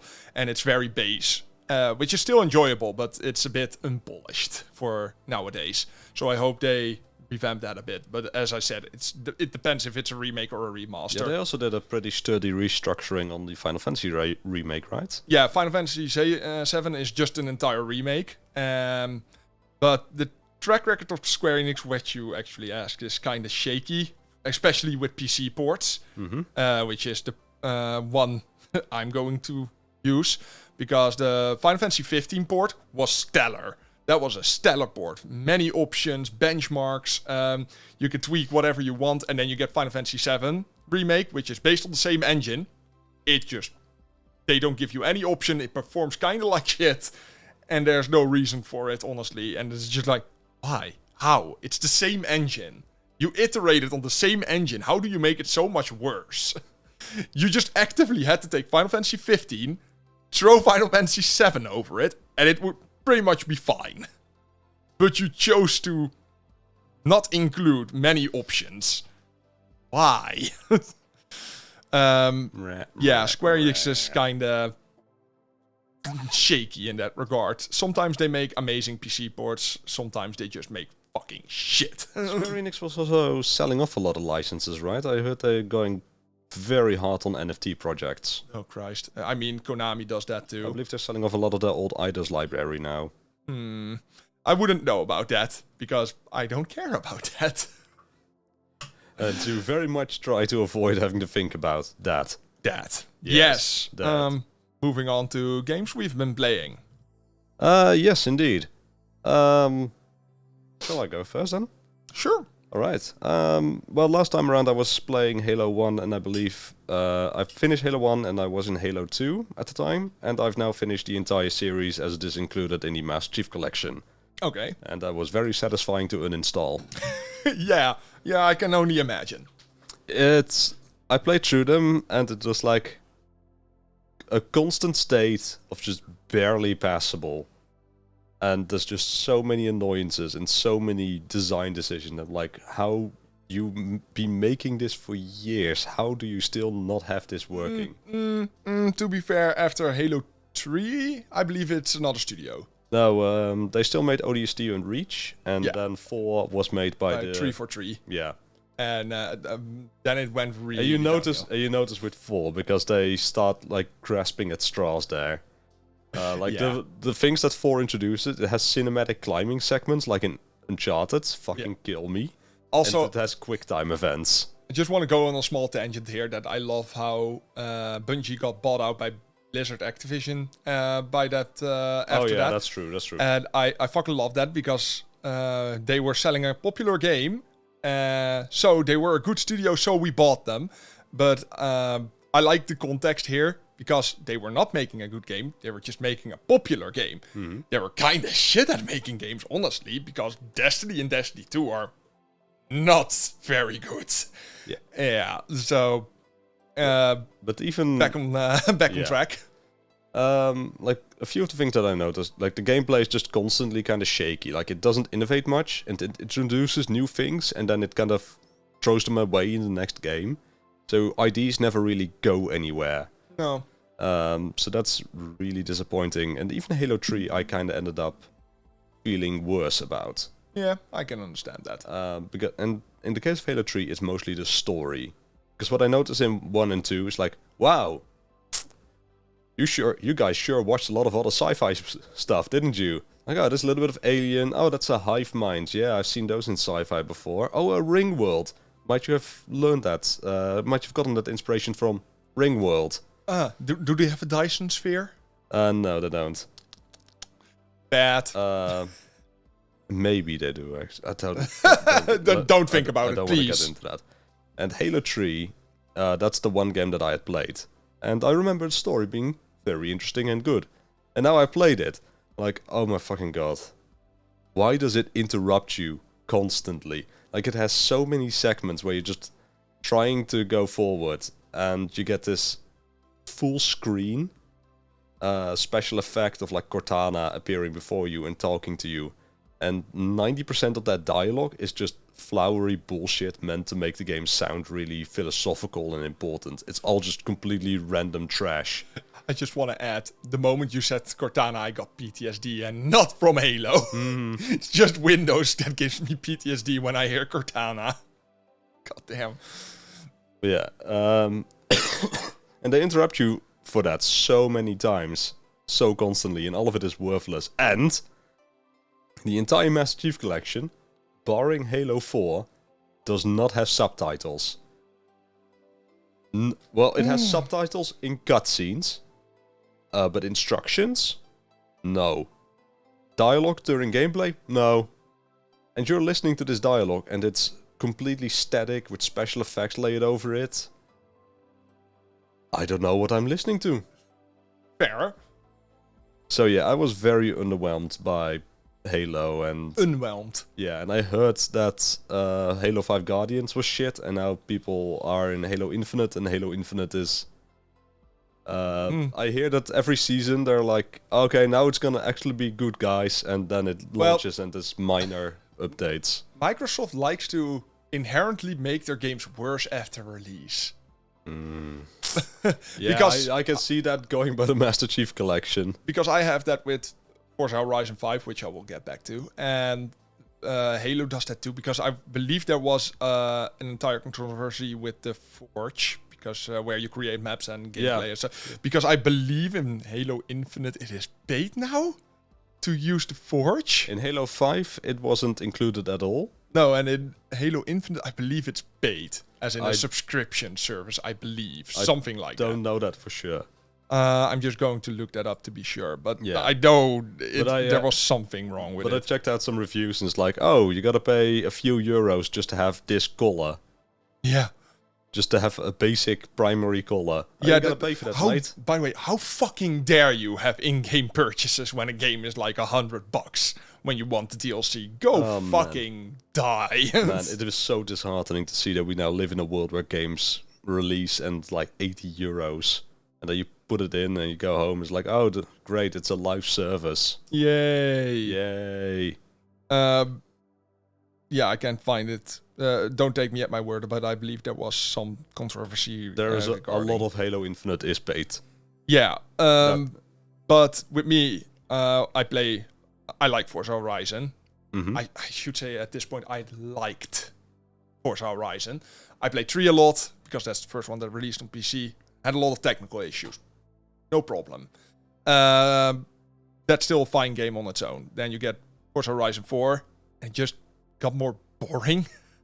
And by Forza Horizon 5, now especially when they announced the DLC, I just can't care. The DLC is Hot Wheels. Okay, cool. Hot Wheels in a racing game. That's pretty... Again! They did this already. They already had a Hot Wheels DLC. And now they're just selling it again. Now they're just doing it again. Yeah, but now you get... the DLC map is bigger. I don't fucking care. It's still orange road tracks with loopings. There's nothing new there. Yeah, it's twice as big. Well, whoop-de-fucking-do. There's twice as much orange track to drive on. Why do I care? But you can only drive the Hot Wheels cars on this one track? Oh, no. You get... It's now another world space, so you have another world map to drive on. Oh, okay. So, in that regard, it's fine. But Hot Wheels is nothing more than orange track with track elements, which is set in the current map, I believe. Okay. So, it's just the same again, but bigger. That's not good. It makes it not more gooder. Yes, but you also mentioned that there were other controversies with Forza. Forza Horizon in general. They make it actively worse after release because every car has level ups. Well, not really level ups. It don't make the car better, but it gives you perks with the car to unlock other things. Mm-hmm. And somebody found a gameplay loop where you can buy a Willy, which is a Jeep, an old Jeep, for 40k. You get a super wheel spin out of that for like 30 points, I believe. And those points you can grind with doing drifts and such. You kind of get them passively throughout the game. And you get a triple wheel spin out of that. That triple wheel spin will most likely give you more than 40k. So you just buy a Willy, get the wheel spin, sell the Willy, get a new Willy, get the wheel spin, and you get rich off of that. And with a game like Forza Horizon, there's just a lot to unpack here, because they have a fake inflated economy in that game, because you can't decide your own value for the car. The car might say it's worth 30 million, but that's only the buy value of the car. The car value is actually decided by the auction house, and the auction house decides its value by how many cars are sold. If there are little to no cars sold, it's going to be worth 20 million, even if it's a fucking Golf. Or like a 108, it's still 20 million. Problem that I take with that is Microsoft takes a portion of the winnings or out of the earnings for themselves. But there is no paid currency in the game. You can't pay Microsoft to get more currency. So they just take a tax out of it for no fucking reason. Why? Why do you force tax upon this? There's no paid way to get these things. I don't get it. Maybe it's like combat inflation, like they take a part of the earnings just so that people have less money all around. Yeah, but that's stupid. Why? And once again, if there's a reason to have less money, there's a reason for it. But there's no reason here. There is no paid currency. So what is the reason for people having less money? Can they like buy cars that they would otherwise sell? You can't sell cars to the game. You have to sell them through the auction house. Okay. So you must have a car that somebody wants to buy at a price someone wants to buy it. Mm-hmm.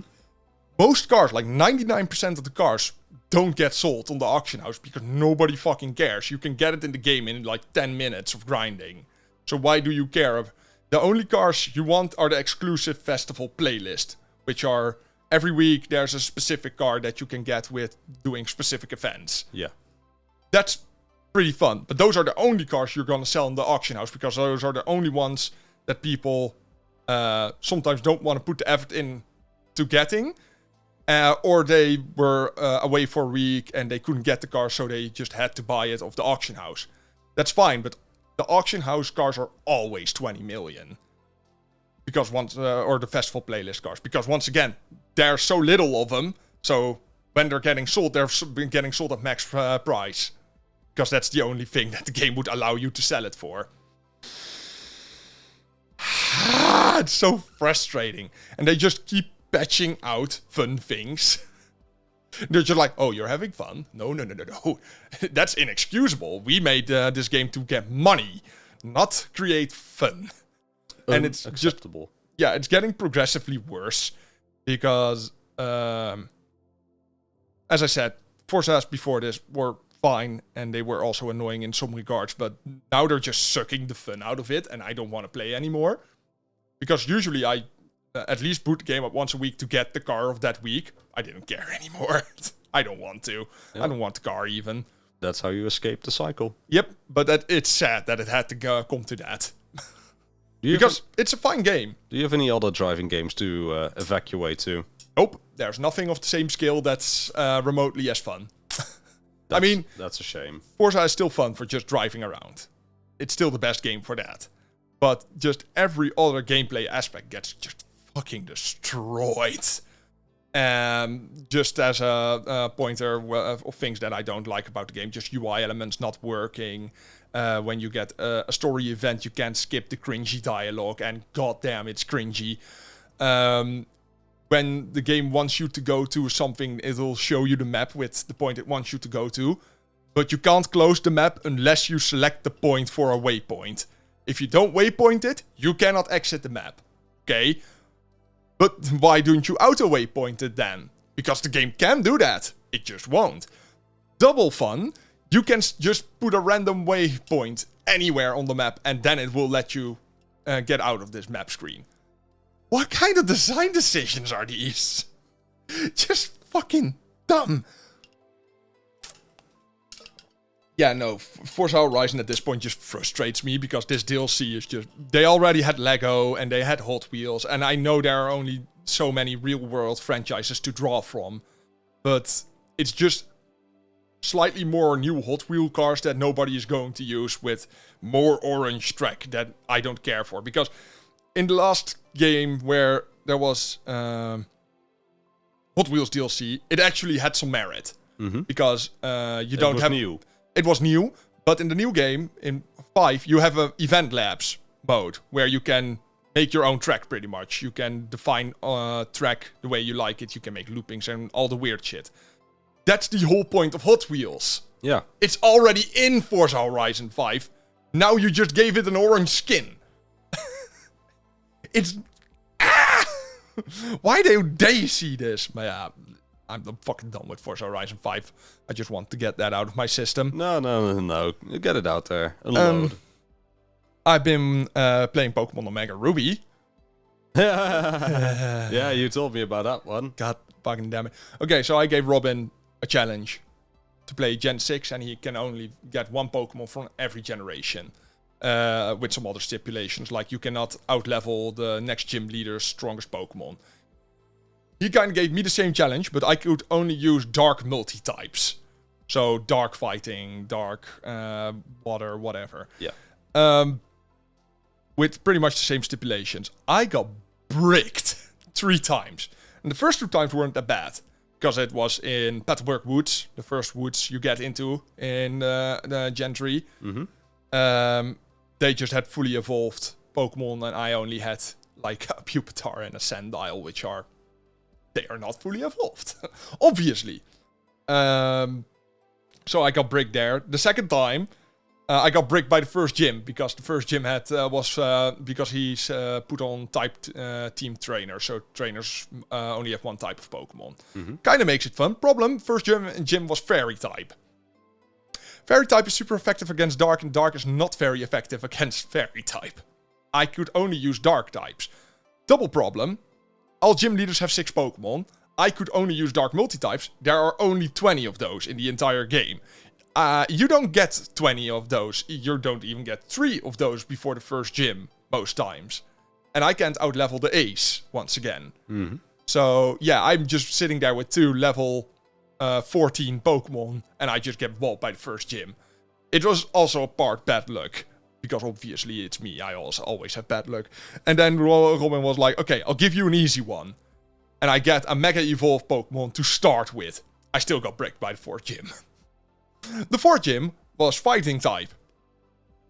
Yeah, every Pokemon that I had could do absolutely fucking nothing. Double problem being, she had 1 Combusken. Then you're like, oh, that's not too bad. A 2nd stage Fighting Pokemon and 5 Mega Evolved Pokemons. She had a Mega Gallade, a Mega Medicham, 2 Mega Heracross, and 1 Mega Blaziken. What the fuck am I supposed to do, buddy? I can't do anything. So yeah, I got absolutely fucking walled there. So I spent like 8 hours of my life being frustrated and not being able to finish this. And now no more Ruby? I'm still going to do a run, but not with these rules, because it's just pretty much impossible to do a mono-type run with Dark, because Dark's just kind of shit. And Robin really likes Dark type, and he's like, no, Dark ain't that bad. Fuck you. Dark is bad. Dark is really bad. But yeah, other than the game challenge, I haven't played much. Let's see. I played some Tetris Sphere. Are you familiar with the game? Tetris Sphere? Swear. I can't pronounce that. Sphere. Sphere. But it's spherical. Oh, God. Whipped cream. Whipped cream. But go on. I played Tetris Circle. Are you happy now? Are you fucking happy? No, because it's 3D. Yeah. I have a history with this game because I got it when Why not just call Tetris Globe? Tetris Globe. I got this game when I was a kid and I didn't understand it. And games were expensive back then and we were poor, so... I played it too, by the way. That was a problem. I never played it much, and I always just kind of hated it for that. So I figured it deserves a second chance. And now that I've given it a second chance, like, oh my god, young me, why are you so idiotic? Why you dum-dum? It's a fun game. The objective is pretty much you just get a planetoid of, that's not, don't punch the mic. You get a planetoid of Tetris bricks, with a few filler bricks between them, and you have to make matching patterns of the same block. If you place a block and it's an unmatching pattern, it just goes bom bom bom bom bom. Oh, so satisfying. And your goal is usually to get to the core of the planet and free a little robot that's imprisoned in it. Yeah. And you can move blocks around, you can make super combos, and if you make big combos, you get more, you get magic, you get items, you get extra points, blocks that slow down the explosion, so you can make another combo adjacent to it. But it also gets kind of tough later on, because the blocks get more esoteric in shape, and it's harder to wiggle them around. Because you can move blocks, but not if they get trapped between other blocks. Nope. And you're on a timer, you can't just take your time with making each move, because it zooms into the globe and it's like, oh god, fuck. Yeah. And then you misplace it slightly and you just wasted so much time. Later few levels actually took me a few tries to beat. Okay. I think as a kid I could have figured it out if I wasn't so idiotic. But and if the game was actually available in Dutch. But as an adult, I kind of enjoyed it. It was a good afternoon spent on it. I played it when I was young. Yeah, apparently I was not as dumb as you, but that's a given. I just accept that. But I wasn't particularly bright either, but I got the gist of it very there early on. I don't think I finished it because it was I played it at the neighbors. Yeah. And I was there out of necessity, not out of a wanting to be there. So I just played that for like an afternoon.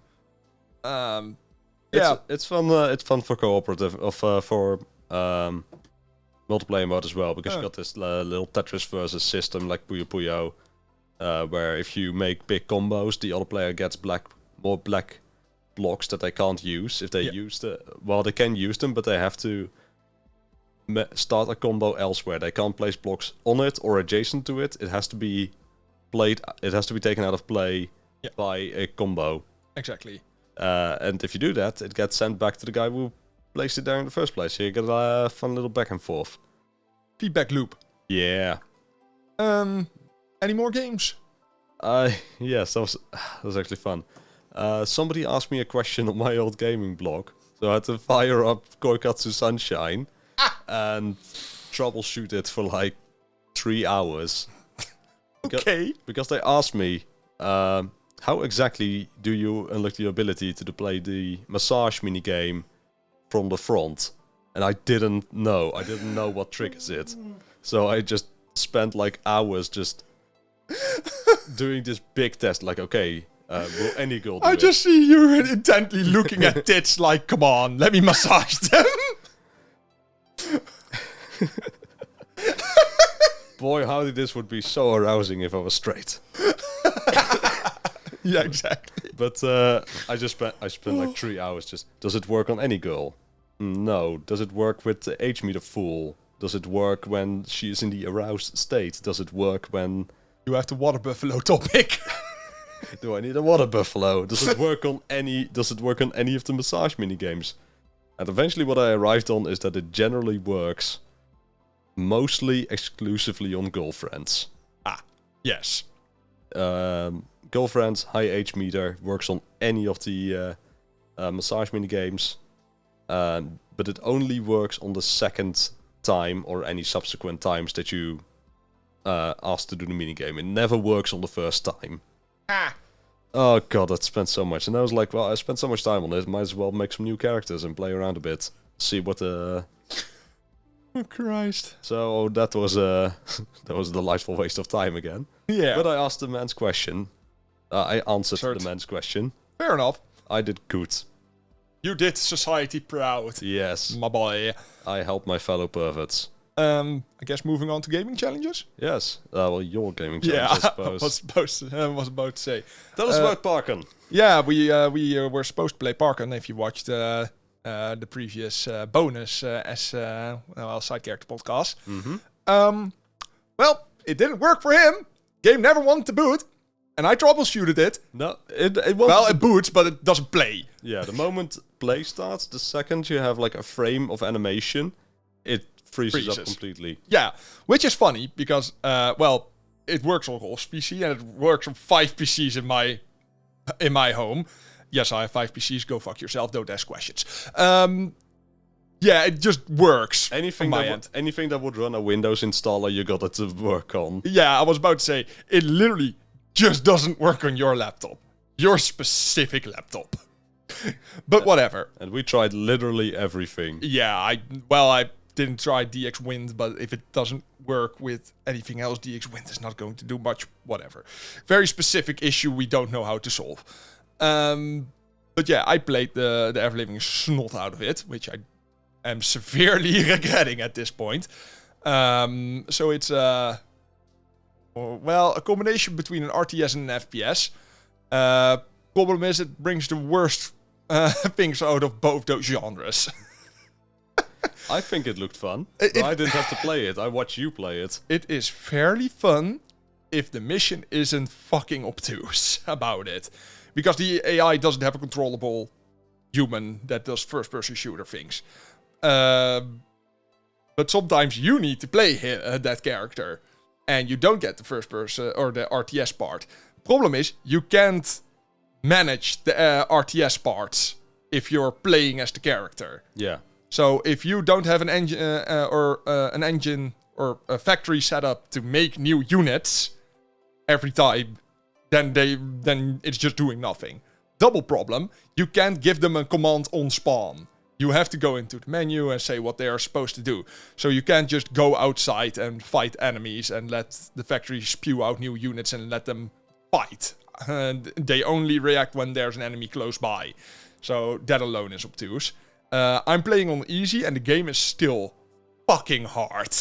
And it gets difficulty spikes out of nowhere because in the second campaign, first campaign is the tutorial, second campaign you have the last mission, and the game expects you to do a specific thing. And it doesn't tell you to do that specific thing. So I was just stuck more than an hour there, and then I just googled it, and you were supposed to use a flying unit, go over the mountain, and take their factory before they can produce too many units. Okay. Problem with the game being taking over other factories from the enemy and such literally takes 3 seconds. You go into the building, you move into the pad, and it takes 3 seconds to take it. Problem is, that's true for the AI too. And the AI pathing is kind of shit. Because if I tell it to take a thing, it just goes to the closest thing it thinks it sees.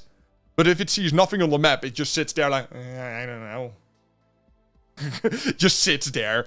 And then you have to tell it to go somewhere. And then it sees in the distance a building it can take over. And then you say, take it over. And then it's just like, okay, now I'll take the most obtuse route through enemy territory to get there. This game. But yeah, you might have noticed that I'm also making a Let's Play. Yeah.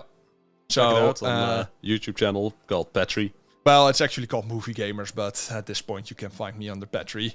And I'm planning to make a review out of it. To be honest, I kind of hoped I was done with the review before this podcast, but alas, life happened and the last mission is such an absolute bitch. Well, the one of the last missions, because well, you'll just have to see my Let's Play, I suppose. I don't even want to talk about it. That's how frustrated I get about this mission. Don't worry, you don't have to talk about your traumas. But the last mission is just obvious early 2000s small game development team issues where it just expects you to, because you have finite ammo, so you have to reload at a reloading station. Mm-hmm. You have to go on this map, you have to destroy all the units, then take over the power station and use the teleporter to get out. Okay, that's not too hard, you would think. You don't get any warbots. You can't produce any warbots, so you just have to use your own weapons. These units take a literal 4 to 5 minutes each to blow up. And which every unit needs at least one reload. So you're just going inside, reload, go outside, zoom in, find unit, shoot at him until he blows up, go back inside. And this cycle keeps repeating until all bots are dead. Then you can take over the power station. Because if you take the power station over earlier, all units start blasting the power station. And they get it blown up in under a minute. And you can't kill them in under a minute. It just takes long for the sake of taking long. It's not hard. Nikita is a Russian developer, I believe. Yeah, and they go under the name GameXP.com by now. Oh, okay. Yeah, the game design, it's at its core, it's a fun game.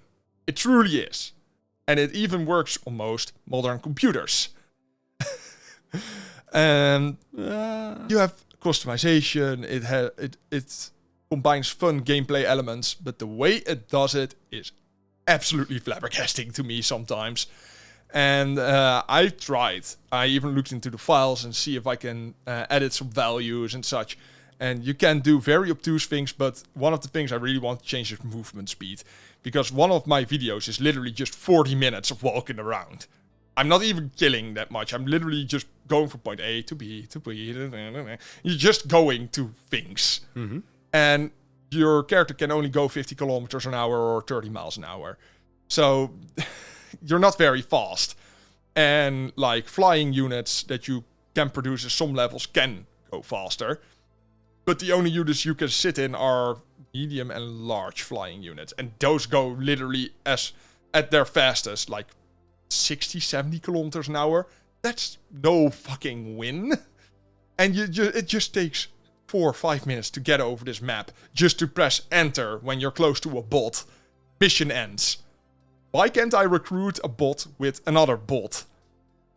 It's the same interface. It just baffles me. Because I've taken all their bases and it just wants you to take this bot. And then you have to get out the RTS interface. First charge up. Because your battery of the character you're playing still empties as you're in the RTS interface. And if you take longer than 20 minutes, you die because your battery is empty. Okay. Fun. And then you just run for 5 minutes over the map. You find the unit, you press enter. Mission complete. Well, fucking whoop-de-doo. I just walked. I kind of wish I could have played it so I could have more banter with you. But as we already explored, it just wasn't going to work for me. And maybe that was destiny. Maybe something was looking out for me. I'm going because Rolf is playing it because he's just interested because I just keep ranting on it. And as I said yesterday to another buddy of mine, someone, I don't care who, but someone in my friend circle is going to play that mission, the Dead City mission. And I don't care how long you take, you're gonna finish it and you're gonna feel my fucking pain. Also, I found a way to glitch that mission and win it pretty easily. Oh, that's... But you're not gonna tell him. Oh no, I'm not going to do it in my Let's Play either, because the game doesn't run well at 120 hertz. If you play on 120 hertz, your rockets will disappear, so you don't have one of your strongest weapons. Also, the AI pathing just kind of fucks up. So, in the Dead City mission, you can just mess up the AI's pathing, and the single hit insta-kill move just kind of misses, and he just kind of keeps flying around your base and missing. But I can't use that. But I also said yesterday, if I can't do it the way the game is meant to play it and do that consecutively, if I can't finish the mission 3 times in a row the way the game wants me to do it on easy, then fuck that shit, I'm going to cheat in my Let's Play. Like, who the hell cares? It's fucking Bark on Iron strategy. I'm literally the top result if you look this game up on YouTube now. There are literally 2 Russian gameplay videos and 1 dude that made a Let's Play in 16:9. This game doesn't run at 16:9, so it's stretched, and at a solid 12 FPS. Sweet. So I'm like the top content generator for this game. That's some genuine Retro Play material. Yep. So yeah, no, I like the concept. I just fucking hate everything that the game does. Alright, so we cool you down now with some hentai? Well, we have to decide our new game first. Alright, I see. Yeah, I don't have another box to open up. No. So this time we actually planned ahead. Yeah. Oh, wow, what a novelty. Yes, wow. Wow. And we decided on Rhapsody by Atlas. And, well, it's a strategy RPG on the PS1. Petri does not particularly like strategy RPGs. I do. And I was like, oh, that's a bit too spicy for me. So I looked on the Wikipedia to find out there's a DS version that's literally the same game, but instead of an SRPG, it's a turn-based JRPG. And I'm just like, fuck yeah, I'll play the DS version, you play the PS1 version, we're both happy. And we're gonna compare notes. Yes. Incidentally, Rhapsody is getting a remake. Re-release on Steam, and probably other platforms I haven't checked. No. Soonish, within 2 months, I think in August it's releasing. Yeah, 30th of August, I believe. So, 24th? Yeah, we're gonna check it out for you ahead of time and let you know what it's about. It's Rhapsody, a musical adventure, by the way, not just Rhapsody. Yeah, or a musical tale. It really depends on the region. It has like 4 or 5 names. And there's only one game that released in America/Europe. It's a series. It is from Japan. It gives me strong Seiken Densetsu vibes, aka Secret of Mana. I did have fun trying to look it up because it was like, okay, give me Rhapsody. Oh, do you mean Bohemian Rhapsody? No. No, I mean Rhapsody, a musical adventure. Ah, yes, Bohemian Rhapsody. No. For the PS1 by Atlas. Oh. Yeah, we can do that for you.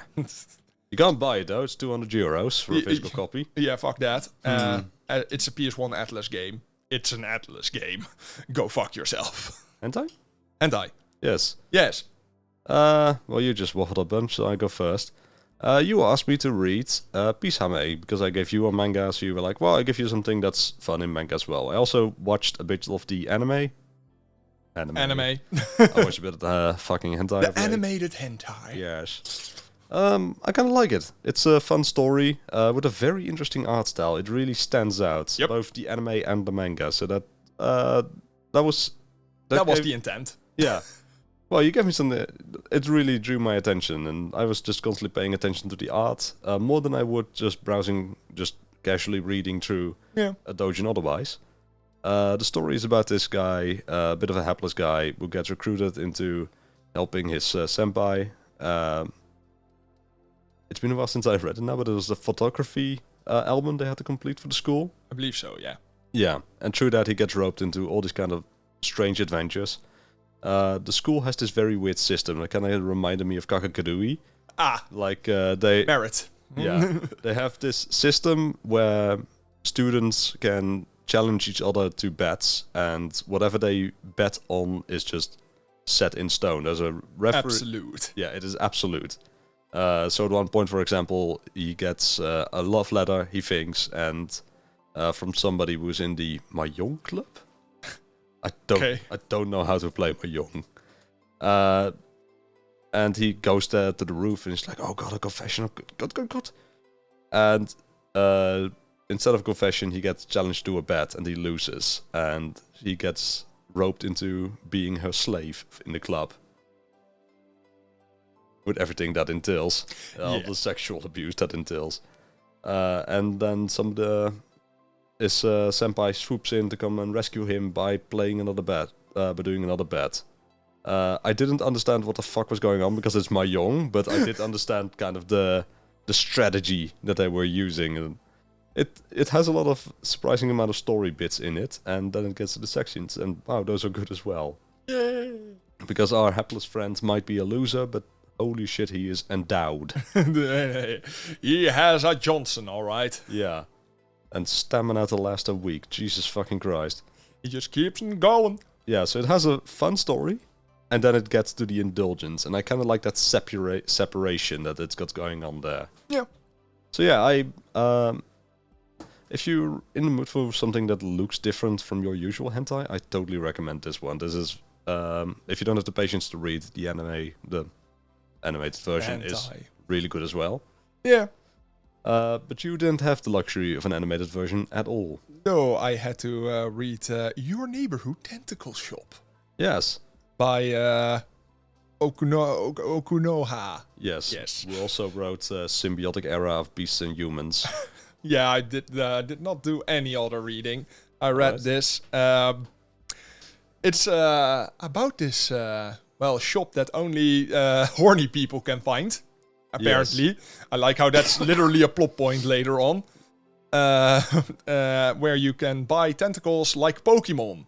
So you can just buy sex Pokemon. It's kind of the point. And they all have their own things and what they do. I just like that the stop word that main character uses in the first few chapters is not safe, not safe. Hey, it gets the point across, right? Only bad part about that is they don't use it in like chapter 3 and 4 anymore. It's just chapter 1 and 2 where she uses that. That was legitimately one of the funniest lines for me. Yeah. She just sees a giant tentacle sticking out of someone and she's just like, not safe, not safe. I just like that. Yeah, the only issue I had was later on when the art got really busy. Let's just say, in literally chapter 4 and 4.5. That's the point of what I said about my eyes. I just can't. Yeah, that could have been... It just gets so fucking distorted and busy in one panel, and I'm just like, I literally have no clue what I'm looking at. I can't distinguish the lines. But it's fairly wholesome. I just like... Yeah. That's what I like about it as well. But I like how they sell you things. It's like going to a knife shop, asking the merchant, like, is this knife sharp? He just takes it and stabs you and is like, what do you think? Yeah, pretty sharp, no? That's literally how they act in this hentai. the manga. It's fucking funny. Oh, you want the tentacle? Bend over, bitch. It's going to violate you. Okay. Fine. I really like the setting of the shop. Yeah. Because I reread it as well for the purpose of this podcast, and I just really like the setting, and it has a manic feel to it. Like if you see Yurika, the shop owner, like the eyes are just always kind of hyper focused and just appearing out of nowhere. Yeah. Also, hey, you wanted the job, right? Wait, where the fuck did you come from? I have all your paperwork signed and ready. You can start now. What? And then she just gets roped into working there. Yeah. And you may know horny when work. Second work is over. Second work is over. You get absolutely fucking trounced by the tentacle fucking assistant, I suppose. Yeah, Shop attendant. Shogo. Yes. I really like Shogo. Oh yeah, There's I like just so many fun expressions on there and little mischief that she pulls. Want me to care for you? I don't think I want that. Just don't. I enjoyed reading it. It was silly. It's still ongoing, but it's slow. As in, I think chapter 1 came out of 2019, I want to say. Yeah, but Symbiotic Era of Men and Beasts also had that slow development. Yeah. I gave it a 7 out of 10. But that's by hentai standards. That's respectable. I still enjoyed it, but it's still short. It didn't end, and it's out there for sure. It's original story writing. I did like that, but some of the art is just kind of I can't look at it. Yeah, physically. That's a shame, though. Just literally it is really good if you can look at it. Yeah, and just I don't get this. I have a vague idea of what's happening, but it's just static to me. And what is your next recommendation towards me? Do you feel like dealing with Go Nagai? Oh God, actually no, but Heisei Haranchi Gakuen. I hate how you pronounce this. I understood school. Yes, Heisei Haranchi Gakuen. Garanshi? Harenchi. It is, okay. To spoil, it is a sequel to his most controversial, one of his most controversial manga. And it was the most controversial at the time. A lot happened. A lot happened, okay. Yeah. Fine. But this is the one he got originally cancelled over by parent activist groups. Okay. Well, for you, I have slightly tame hentai, as in it's technically not hentai. All right. But you're going to read something that's quite long. Long, okay. Might even be hard to read. No, Nozaki Anna. I want someone to fucking read it. I'll do it. I want someone to read it and enjoy it with me. It's actually on my plan to read list, so this is a delight. Good. Because it's fucking stellar. Oh, hell yeah. So, with that out of the way... Do we do the touchy topic? We? Still have time. It's not lunchtime yet, as long as we wrap up in 12 minutes. Okay, then. So, Petri, we both like our games old and older. Good save. Good save. We are a fan of retro gaming. But when do games actually fall into the category of being retro, in your opinion? When is... Because... Funny. That's not what the touchy topic says. Yes, it does. Oh, no, I meant... Anime. No, I meant games. Okay, because it says anime there. I'm sorry to throw out your preparation. God damn it. Retro games. Well, usually for me it's just the generation before the last generation just kind of becomes retro. So in this stage, PlayStation 3 would be retro. Yeah. I mean, I don't agree with that mentally, but I'm just like, the goddamn thing is about 20 years old. That's why... Well, not 20, but 15. That's why I brought it up, because I remember seeing this, like, an anime panel, a manga panel. I think it was edited, but it just had this sad girl, like, sitting there. No. Nintendo DS isn't retro yet. PlayStation 2 is still kind of modern. No. I mean... But I played around with a few ideas for what might be the key to it, and 2 console generations also came to mind. And that's kind of weird to think about, yeah, because we've experienced these generations by now, so they don't seem that old to us. But at the same time, when the PS2 was a console for us, the SNES was retro. At least for me. Yeah.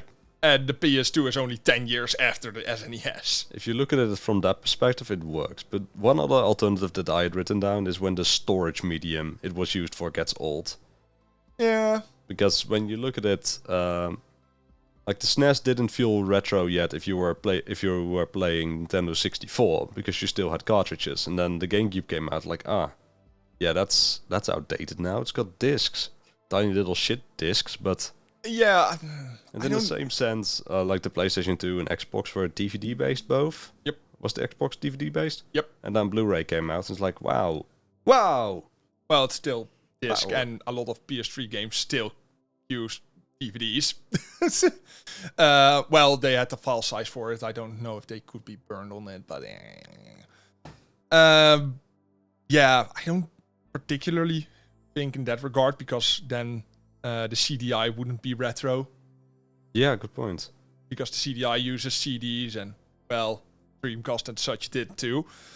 Yeah, it's just because we experience these generations now, they seem less old, I think. Yeah, and also what kind of makes it hard for me to accept the PlayStation 3 as retro is that the consoles may have changed, but I don't feel that the industry around it has changed as much. A lot of games, because we code our games with hypervisors now and we use open frameworks and such, it's very easy to report a game to a newer console. Yeah. So games from the PS3 are still kind of relevant because they just get ported over and over and over.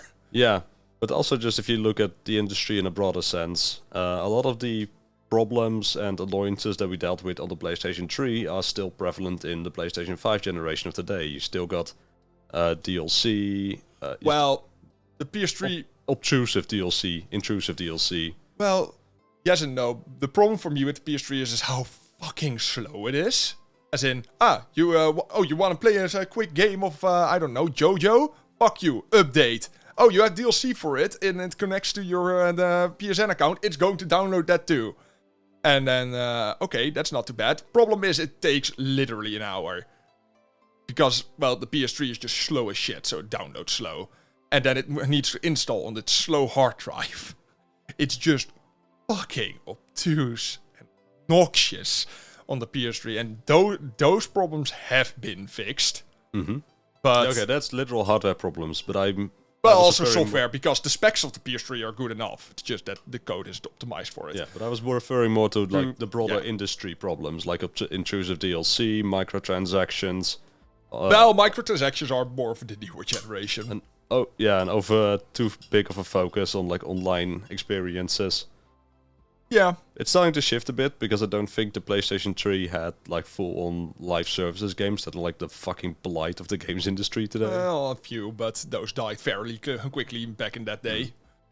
Because not everyone had an internet connection and such. Because you had MAG, Massive Action Game. Yes, beautiful name. That was a live action of our live service game, and that was like 256 people on one battlefield go kill each other. Was pretty much fucking PUBG and Fortnite before PUBG and Fortnite. Yeah.